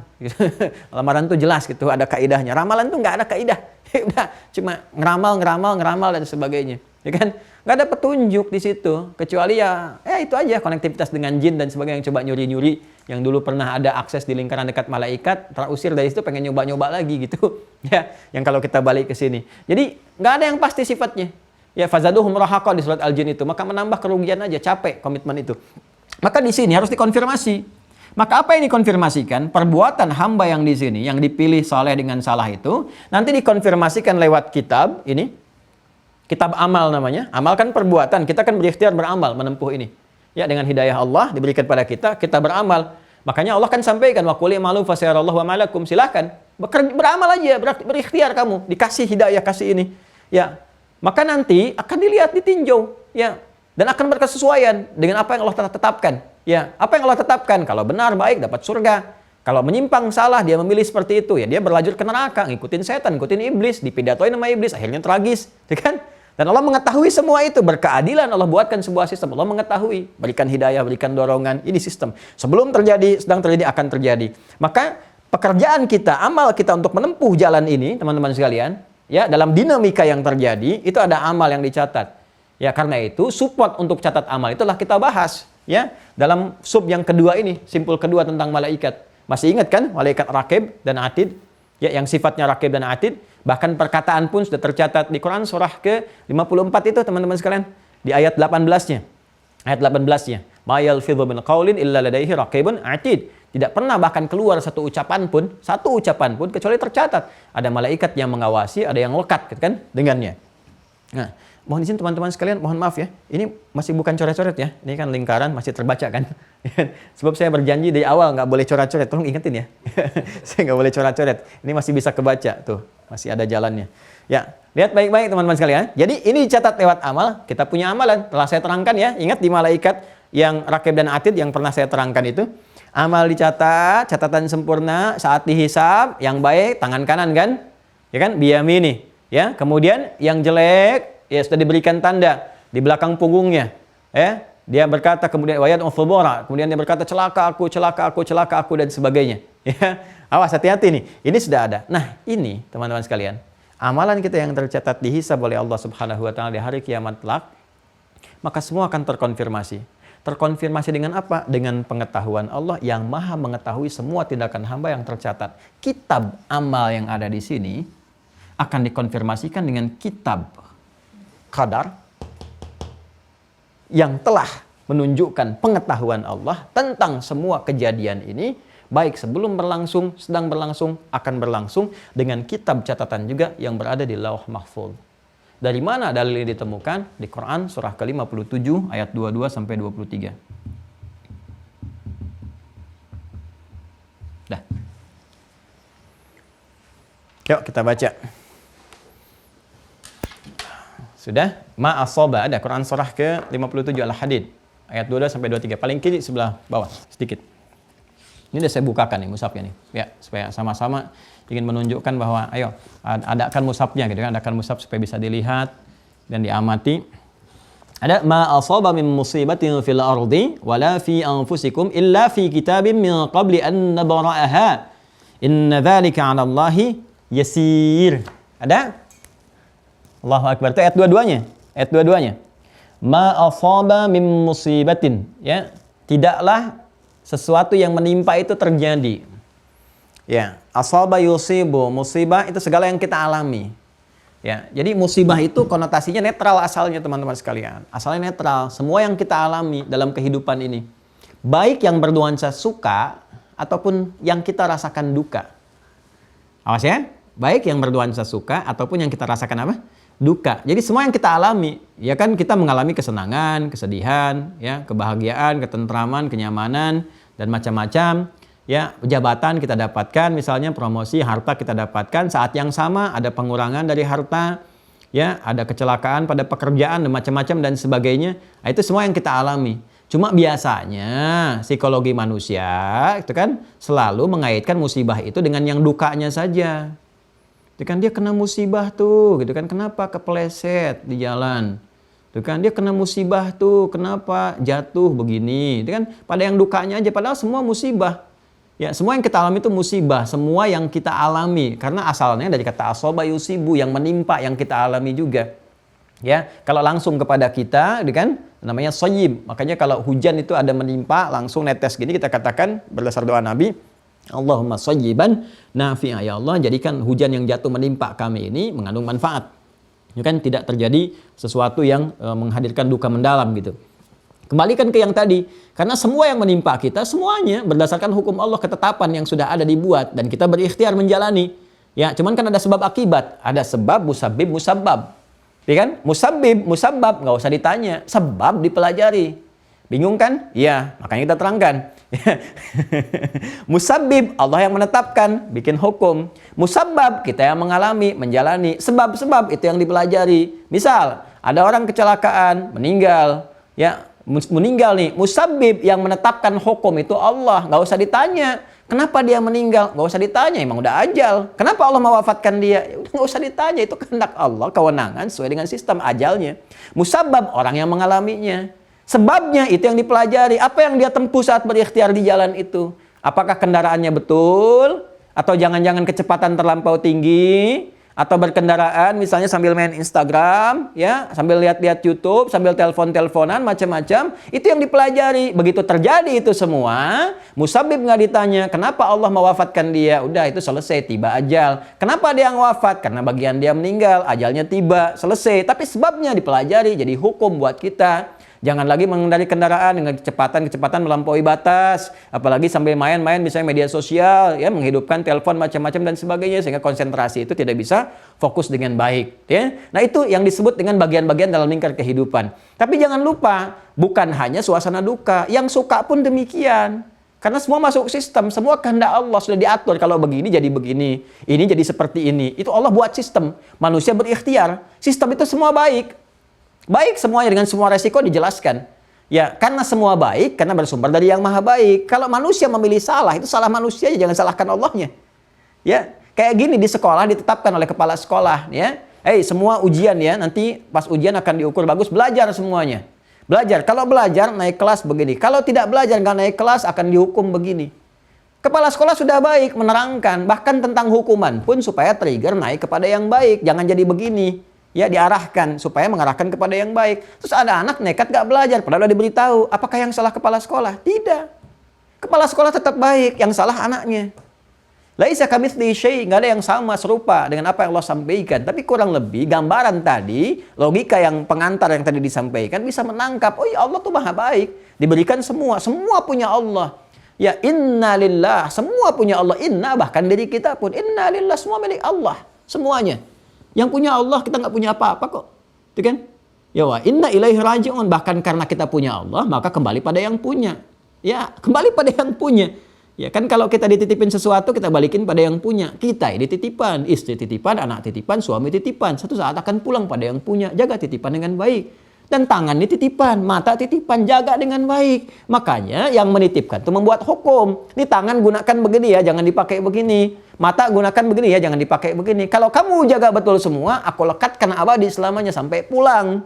Ditempatkan jadi abadi, melekat pada kita. Ditempatkan di surga, indah. Allah maha baik. Maka kita katakan inna lillahi wa inna ilaihi raji'un.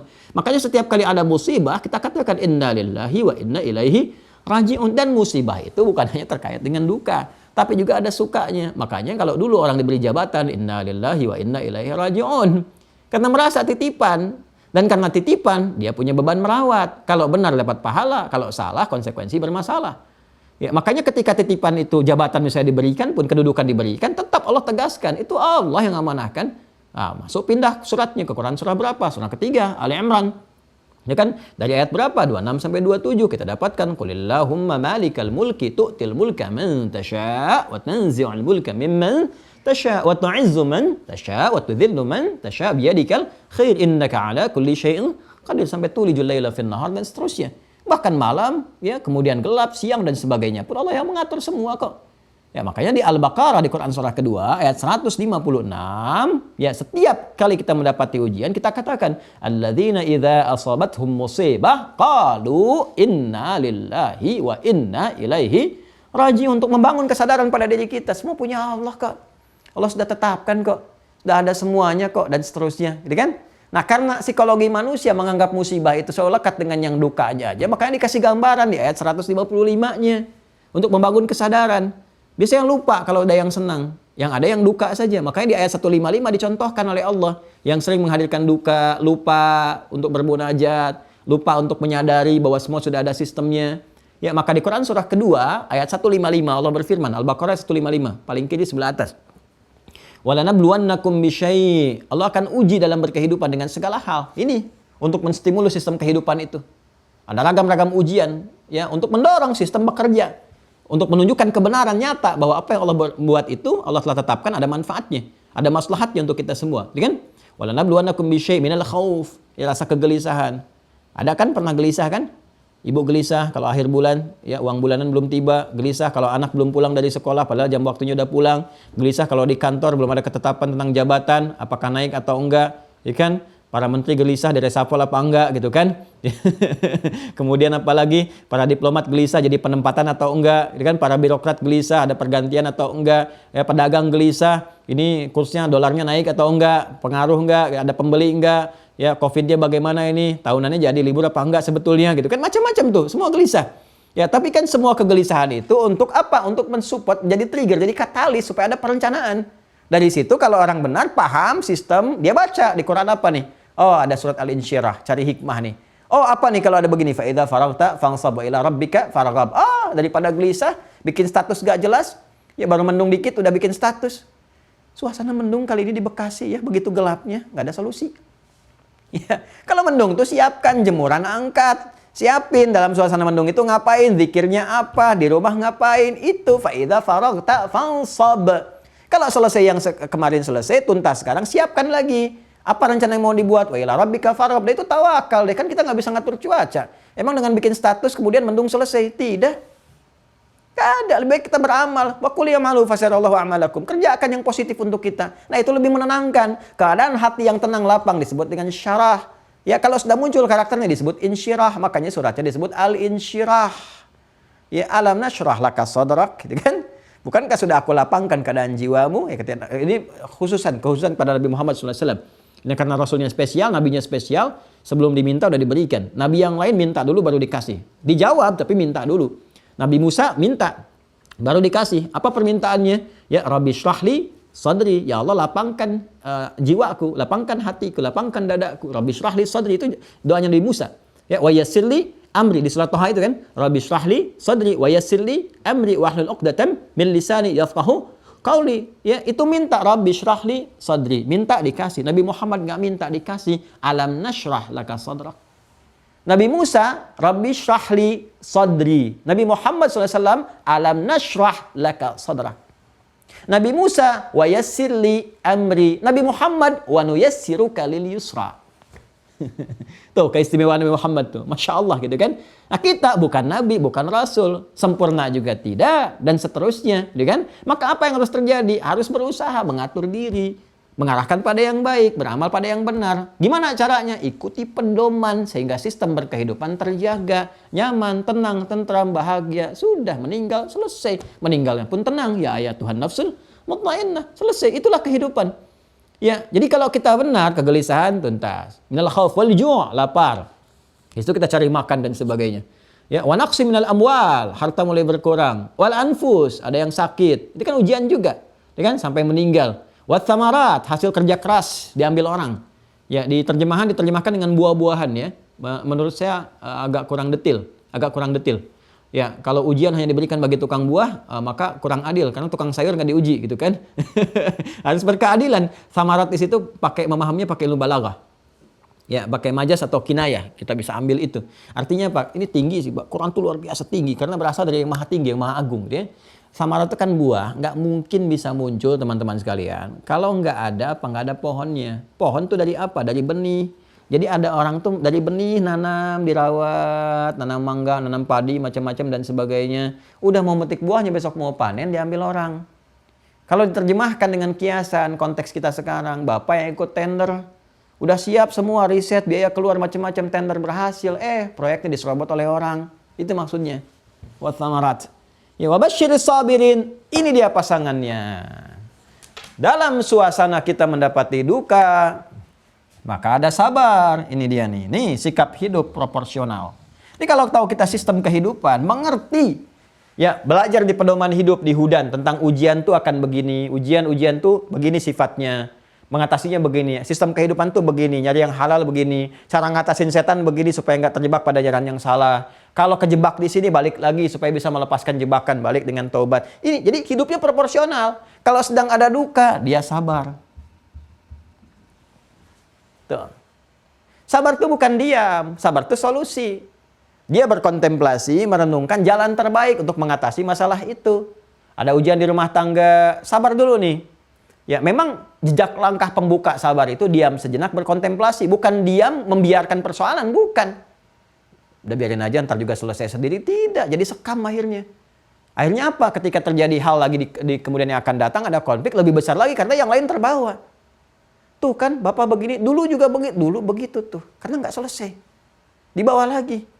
Ya, jadi persoalan cuma masalah senyuman, terus persoalan tagihan listrik yang 10 tahun yang lalu ke bawah lagi. Jadi kan? Sama, di pekerjaan, di apa-apa pun sering kali begitu. Sabar tuh bukan begitu.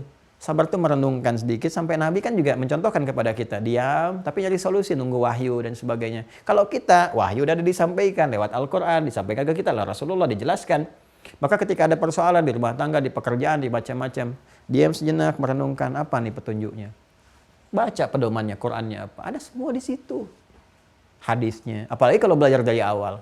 Sebelum berumah tangga, lihat fikir rumah tangganya. Mau kerja, pekerjaannya apa, lihat sifatnya nih, seperti apa. Pasti ketemu, pasti begitu. Itu pasti itu. Ya, itu nggak pernah meleset. Ya, dan selalu seperti itu. Jadi nggak pernah, never, selalu always. Gitu ya, nggak pernah meleset dan selalu seperti itu. Nggak pernah, never, selalu always. Ya. Itu ya. Jadi itulah sabar. Sabar. Ya, nanti sama juga begitu ada sesuatu yang melahirkan suka, menyenangkan, ya ada proporsional, ada syukur di situ. Syukur. Ya. Kenapa? Karena kita mengerti kalaupun kita dapat berusaha, ikhtiar, dapat jabatan diamanahkan. Ya, kita akan paham. Qulillahumma malikal mulki. Alhamdulillah. Ya, Allah telah menitipkannya kepada saya bukan pada yang lain. Tapi juga inna lillahi wa inna ilaihi raji'un. Kenapa? Karena setiap titipan ini langkahnya cuma 2. Harus dibawa pada yang saleh, nggak boleh salah. Titipan harta, gimana harta jadi saleh? Dikelolanya seperti apa? Lihat petunjuknya. Oh ini nih yang dibawa ke rumah untuk nafkah. Nafkahnya harus begini, nggak boleh bawa yang haram. Maka gunakan gini, proporsional. Oh, kebutuhan di rumah kok cuma sekian. Ada lebihnya, Masya Allah. Kok yang dibutuhkan cuma 10 juta, Allah kasih 100 juta. 90 juta ini buat apa maksudnya yang Allah kasih? Baca lagi petunjuknya. Oh, ada kewajiban zakat. Oh, ada infak. Oh, untuk tabungan masa depan yang umroh, yang haji, yang kita sering berdoa. Ternyata dari sini jalannya. Oh, ternyata saya dulu sering berdoa, ya Allah berikan kesempatan muliakan orang tua saya. Oh, ada infak. Infak itu salah satunya untuk orang tua. Ternyata orang tua bukan dizakati tapi diinfaki. Ya, Quran surah kedua ayat 215. Yas'alunaka madza yunfiqun. Ya, yas'alunaka madza yunfiqun qul ma anfaqtum min khairin falil walidain. Oh, ternyata ini jawaban dari doa-doa yang lalu. Oh, ternyata ini maksudnya Allah berikan saya kedudukan, cuman titipan. Qulillahumma malikal mulki tu'til mulka man tasya wa tanzi'ul mulka mimman tasya. Dilantik sekarang, 2 bulan kok tiba-tiba di-reshuffle. Dilantik sekarang, setahun kemudian kok sudah berganti. Dilantik sekarang, yang lain kok yang dapat promosi. Ini yang diberitakan dan nyebar-nyebar kartu nama. Ternyata salah lantik, yang lain yang harusnya jadi. Nah itu tuh. Makanya kalau kita sikapnya proporsional, tahu, kita nggak akan macam-macam. Dititipkan kedudukan supaya saleh. Buat kebijakan yang baik, yang bermanfaat, yang berkehidupan, ya dalam level-level tertentu, berbangsa, bernegara, bermasyarakat supaya rakyat tenang, nyaman, baik, di keluarga supaya anggota keluarga baik. Ya kalau untuk pribadi masih single, ya maka biar kebijakan yang baik supaya pribadi terbawa pada yang baik dan sebagainya. Ini jalannya. Ilmu juga begitu, bukan untuk menyimpang, bukan menggunakan ilmu untuk rekayasa tertentu. Ya, termasuk ilmu agama. Jangan sampai dititipkan ilmu, digunakan fatwanya hanya untuk nyari dunia. Dikreasikan fatwa sesuai kepentingan-kepentingan materi, ya itu nanti masuk jalur yang salah. Semua sama. Baik ilmu, harta, kedudukan, plus tenaga. Kan 4 ini yang kita pakai dalam menjalani sistem kehidupan. Kalau nggak pilih ilmu, passionnya turun ke bawah. Pengajar, dosen, ilmuwan, macam-macam. Atau juga harta, pebisnis, pedagang, apapun namanya. Gitu kan? Kemudian juga kedudukan, jabatan, apapun profesinya. Mulai dari presiden, sampai macam-macam, sampai turunan, sampai presiden direktur, komisaris, macam-macam. Ya. Nah, dan seterusnya sampai yang keempat tenaga. Tenaga mau dipakai apapun kan manusia yang memberikan nama. Ya, tapi pada akhirnya kita yang berkreasi, mau yang di masjid, ya azan pakai tenaga kan, mau yang di pasar pakai tenaga, macam-macam. Itu manusia aja yang pilih dengan nama-nama tertentu. Pada akhirnya kita yang menjalani. Jangan sampai salah jadi apapun karena kita cuma menjalani ini sampai meninggal. Begitu meninggal selesai deh, gelar manusia nggak ada lagi. Makanya apapun yang ditetapkan kalau kita tahu hukum ini proporsional hidup kita. Innalillahi wa inna ilaihi raji'un. Semua kembali kepada Allah, ya kan? Dan semua Allah yang tetapkan dan kita akan proporsional. Kenapa? Ya, karena ma asaba min musibatin fil ardi wala fi anfusikum illa fi kitabim min qabli an nabraha. Inna dzalika 'ala Allahi yasir. Ya kan? Karena semua yang terjadi itu Allah Maha tahu. Dan pengetahuan Allah itu meliputi segalanya. Untuk membuktikan itu semua tercatat kemudian di Lauh Mahfuz. Itu kitab yang jelas. Ya, fi kitabin min qabli an nabraha. Jadi pengetahuan Allah sudah menjangkau semuanya untuk membuktikan bahwa Allah Tuhan yang hak, mengetahui semuanya, terdokumentasikan dalam kitab Lauh Mahfuz. Nanti kitab ini akan mengonfirmasi apa yang telah kita kerjakan, dicatat oleh malaikat. Jadi malaikat pun sadar, malaikat nggak tahu apa-apa kecuali Allah yang telah tetapkan. Malaikat akan mengagungkan Allah. Saya diberi tugas, kata Rakib, kata Adi, nyatat. Ternyata Allah sudah maha tahu segala yang dicatat. Sama antara yang dihisab kitab catatan malaikat dengan yang telah Allah tetapkan dengan pengetahuannya, Allah maha tahu tadi, sama persis. Sama.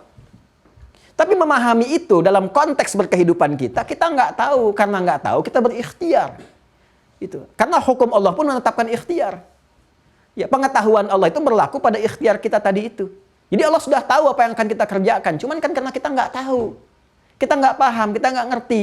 Ya kan? Dari awal sampai ke akhir. Tapi Allah beri jalan lewat kitab. Nih yang kamu tempuh nih begini.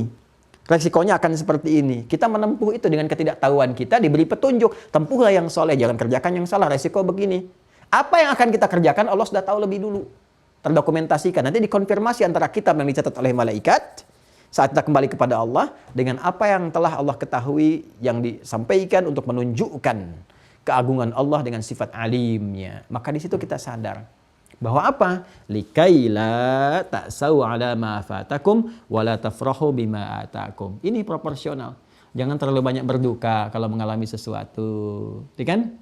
Kenapa? Karena kita sudah wajar zata. Oh, ini maksudnya begini, hikmahnya begini, ya kan?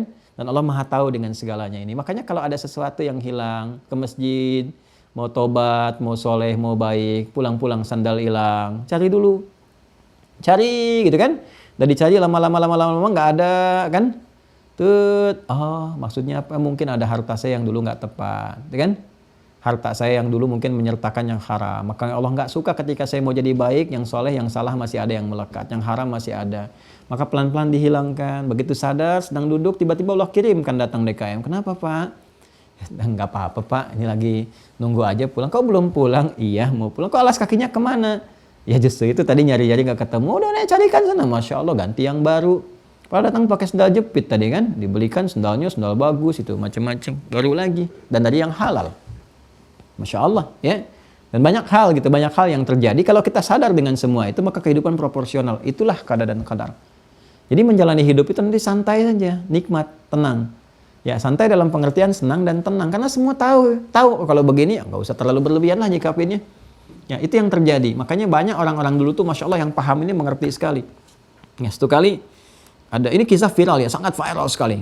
Sering banyak ustadz juga menyampaikan informasi ini karena memang viral kisahnya. Hampir orang-orang belajar itu mengetahui. Ada seorang Arab Badui, teman-teman, orangnya soleh, baik, mengerti tentang qada dan qadar. Dia sedang makan tuh. Saat makan, diinfokan, masuk ke tendanya orang mengatakan, "Hei fulan, anak kamu meninggal diterkam serigala," katanya. Dia cuma diam begini. Oh, inna lillahi wa inna ilaihi rajiun. Makan lagi. Orang ini heran. Apa nggak dengar suara saya? Dia katakan lagi, "Ya fulan, anak kamu itu meninggal, dia terkam serigala, orang-orang udah pada ngumpul," kan bahasa kita begitu. "Nah, kamu meninggal." Dia diam lagi begini, dia katakan, "Inna lillahi wa inna ilaihi rajiun." Makan lagi. Kesal orang ini. Karena Anda bayangkan, ya dia saking kesal, ini anak sendiri, ini apa nggak peduli nih bapak ini. Dia katakan, "Hei fulan, dia kan anak kamu ini meninggal," dia kan? Dia terkam serigala. Kenapa kamu malah makan sibuk begini? Kamu datangnya anak kamu begini, urus dan sebagainya. Maka ketika sudah mengerti sampai 3 kali disampaikan, kan? Oh, dia belum paham, maka diterangkan oleh orang ini. Kamu tahu tidak? Kamu yang mendesak saya sekarang, kan? Tidak akan pernah bisa membangkitkan anak saya yang sudah wafat itu. Allah sudah tetapkan dia meninggal. Ya, kalau saya kerjakan sekarang, langsung buru-buru dan sebagainya, saya gelisah tidak mempersiapkan diri, maka jelek juga. Akhirnya saya buru-buru, tidak mempersiapkan apa-apa dan sebagainya. Dan ini yang telah Allah berikan kepada saya makanan, tidak saya habiskan. Ini kan rezeki juga. Jadi biarkan saya cepat dulu menghabiskan ini, supaya saya cepat mengurus anak saya siapkan. Daripada kamu selak-selak terus dari tadi. Jadi biarkan saya menghabiskan makanan sebagai takdir yang Allah tetapkan kepada saya, ya, supaya menjadi pahala kebaikan. Setelah itu saya urus anak saya. Kebayang nggak?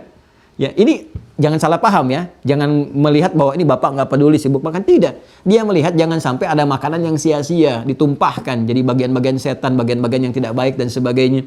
Jadi dia segerakan untuk selesaikan makanan itu. Selesaikan dalam waktu yang cukup singkat. Selesai dia kenyar. Dia selesaikan anak yang sudah diurus oleh masyarakat. Dia datang ke sana. Kemudian dia selesaikan. Ini yang dimaksud proporsional. Maksudnya apa? Dia pertama ucapkan inna lillahi wa inna ilaihi rajiun sebagai takdir penetapan imannya kepada Allah. Udah. saya meratapi pun berteriak ini itu pun tidak akan menghidupkan kembali. Jadi kita sabar, kita tawakal, tapi ikuti jalur hukumnya, bukan didiamkan. Sebabnya apa? Kalau sebab yang wajar karena penyakit, kalau sedih itu wajar, menangis itu wajar, itu biasa. Yang salah itu meratapi, kenapa harus dia ya Allah, dia kan kenapa bukan temannya aja, enggak begitu. Kenapa bukan ini aja, tidak begitu juga gitu kan, itu sudah takdir, sudah selesai. Musabib nggak ditanya, musabab nggak ditanya, sebab yang dikoreksi. Jadi belajar dari yang tadi, yang saya maksudkan adalah bagaimana dia menyikapi secara proporsional, diucapkan inna lillahi wa inna ilaihi raji'un. Yang kedua kemudian dia habiskan dulu apa rizki yang telah Allah berikan kepada dia, selesai gitu kan, dengan proporsional tentunya, terus dia kejar, dia selesaikan. Ya, dia baguskan, dia terima, ucapkan terima kasih ke masyarakat, kemudian dikafani, disolatkan, ya, sebelumnya dimandikan, lalu setelah itu selesai. Nah, ini yang saya maksudkan. Jadi kalau ada kejadian pun kita belajar dari hikmahnya. Ada kejadian tertentu, ya, kita proses semuanya, sebabnya kita cari. Kalau ada tindakan hukum, selesaikan secara hukum. Nanti semua yang terkait dengan sistem hukum itu akan dihisab di hadapan Allah. Ya, ada tindakan pencurian misalnya, pencurian ya kalau dibiarkan akan merasa benar, maka laporkan pada yang berwajib. Ya, begitu dilaporkan, itu akan mengikat semua sistem itu. Ya, kalau diterima, diproses, ya, maka berlaku. Benar nih, amanah ditugaskan. Kalau diniatkan ibadah oleh pemangku hukum, maka dapat pahala. Jangan salah, dapat pahala juga. Kalau diniatkan ibadah, dapat pahala, sistem berlaku. Ya, dan sebagainya. Kalau tidak diproses dan sebagainya, ya, dapat dosa juga. Nanti hukum dunia juga berlaku. Bisa ditegur oleh pimpinan, bisa dimutasi, bisa macam-macam, bisa terjadi gitu kan. Nah, itu hukum yang dibuat. Karena kenapa? Ada keseimbangan dalam hukum. Dan keseimbangan itu mizan namanya. Ini nggak boleh, hukum Allah itu harus stabil semua. Ya, ada sebab akibat, ada aksi reaksi, ada dampak dan sebagainya. Nah, itu yang terjadi. Jadi singkatnya, memahami qada dan qadar. Kalau kita mengetahui dengan baik, belajar, mendekatkan Al-Quran pada kehidupan kita, makanya Al-Quran, ya Allah, Al-Quran, Al-Quran, Al-Quran.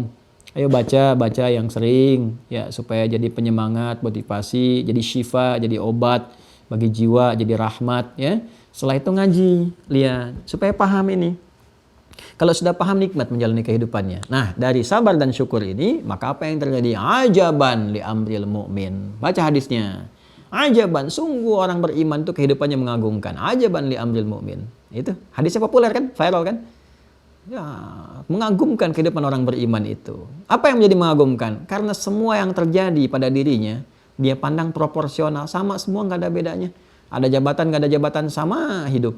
Ada harta, nggak ada harta, sama proporsional. Ikhtiar yang dia tempuh. Apa? Ya, apa yang menjadi sama itu? Jika dia berada dalam keadaan mendapat nikmat, suka, syakara, dia bersyukur. Ya kan? Dan jika dia merasakan keadaan duka, dia bersabar. Jadi nggak ada bedanya bagi dia suka dan duka. Dia melihatnya sebagai ujian dari Allah. Alhamdulillah, sehat. Alhamdulillah, sholat dan sebagainya macam-macam kerjakan, proporsional. Sakit, alhamdulillah, Allah uji, ya. Di situ apa yang bisa dilakukan? Peluang untuk istighfar, peluang untuk tahajud, peluang untuk berdoa. Alhamdulillah, yang tidak pernah saya dapatkan saat saya sehat, dapatkan saat saya sakit. Ya, itu cara melihatnya. Maksudnya bukan pengen sakit, bukan. Maksudnya dalam setiap keadaan kita sikapi proporsional.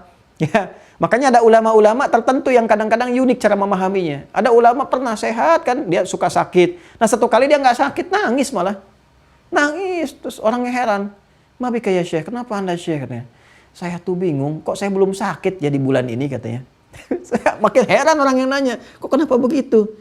Kan Nabi bilang, kalau sakit itu ada peluang kita beristighfar, ada peluang dosa diampuni. Saya takut karena nggak sakit, ini dosa-dosa saya nggak diampuni. Coba cara berpikirnya. Bukan pengen sakit, bukan. Ya, tapi ada sesuatu yang tinggi yang perlu kita maknai. Bagaimana orang ini sangat proporsional. Jadi saat sakit dia manfaatkan sabda Nabi petunjuknya, ayat-ayat Quran petunjuk dimanfaatkan, tingkatkan ibadah, rajin istighfar. Saat sehat pun dia isi dengan syukur. Dia isi dengan tingkatkan ibadah juga. Dia isi dengan macam-macam sesuai dengan porsi ibadahnya. Itulah qada dan qadar. Jadi qada, ya, qadar telah tuntas disampaikan. Qadar sistem kehidupan yang dibuat, takdir dibuat secara sistematis dan terbaik, ya, sesuai dengan kemaslahatan, presisi yang sangat sempurna. Kita menjalannya dengan ikhtiar, semua ada konsekuensinya. Allah berkehendak memberikan hidayah kepada kita supaya tidak salah langkah.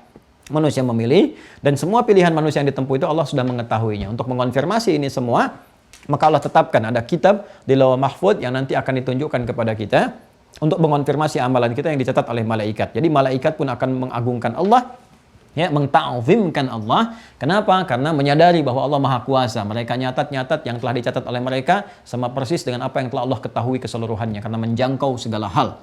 Pun demikian dengan kita pun. Alhamdulillah kita bersyukur. Ya, kemudian kita kembali kepada orang-orang yang beriman, bersama, berkumpul dan sebagainya, mendapatkan rahmat Allah. Dan setiap detil itu terjadi, keputusannya disebut dengan qada. Setiap detil ya. Kadar sistemnya berlangsung berkehidupan, setiap detil berlaku, kun terjadi, fayakun jadi. Ya, itu disebut qada. Jadi begitu berlangsung tetap itulah qadanya. Sistemnya disebut dengan qadar, ketetapan Allah yang menjadi hukum berkehidupan qadar. Begitu setiap satuannya berlangsung terjadi kun atas perintah Allah, fayakun terjadi, maka itu disebut dengan qada. Karena itu kata qada dalam Al-Qur'an dilekatkan dengan kalimat kun fayakun. Jelas ya? Ya, kata qada dalam Al-Qur'an ya dilekatkan dengan kalimat apa? Kun fayakun. Jadi kalau bicara kun fayakun bukan film, itu bicaranya masalah qada. Ya, seperti kiamat sudah dekat itu bukan film, itu iqtarabatis sa'ah gitu ya. Jadi itu yang kalimat kun fayakun dan qada pertama disebutkan di Quran surah kedua Al-Baqarah ayat 117. Paling kiri di pertengahan. Badi'us samawati wal ard wa idza qada amran fa innama yaqulu lahu kun fayakun. Nah, inilah hidup. Demikian, Allahumma taqabbal minna innaka antas sami'ul alim wa tub 'alaina innaka antat tawwabur rahim. Rabbana la tu'akhidhna in nasina aw akhtana. Rabbana wa la tahmil 'alaina isran kama hamaltahu 'alal ladzina min qablina. Rabbana wa la tuhammilna ma la taqata lana bih. Allahumma ya Allah, Allahumma ya Allah, Allahumma ya Allah, wa'fu 'anna waghfir lana warhamna anta maulana fansurna 'alal qawmil kafirin. ربنا آتنا في الدنيا حسنة وفي الآخرة حسنة وقنا عذاب النار وصلى الله على سيدنا محمد وعلى آله وصحبه أجمعين وآخر دعوانا سبحانك اللهم وبحمدك نشهد أن لا إله إلا أنت نستغفرك ونتوب إليك والحمد لله رب العالمين والسلام عليكم ورحمة الله وبركاته.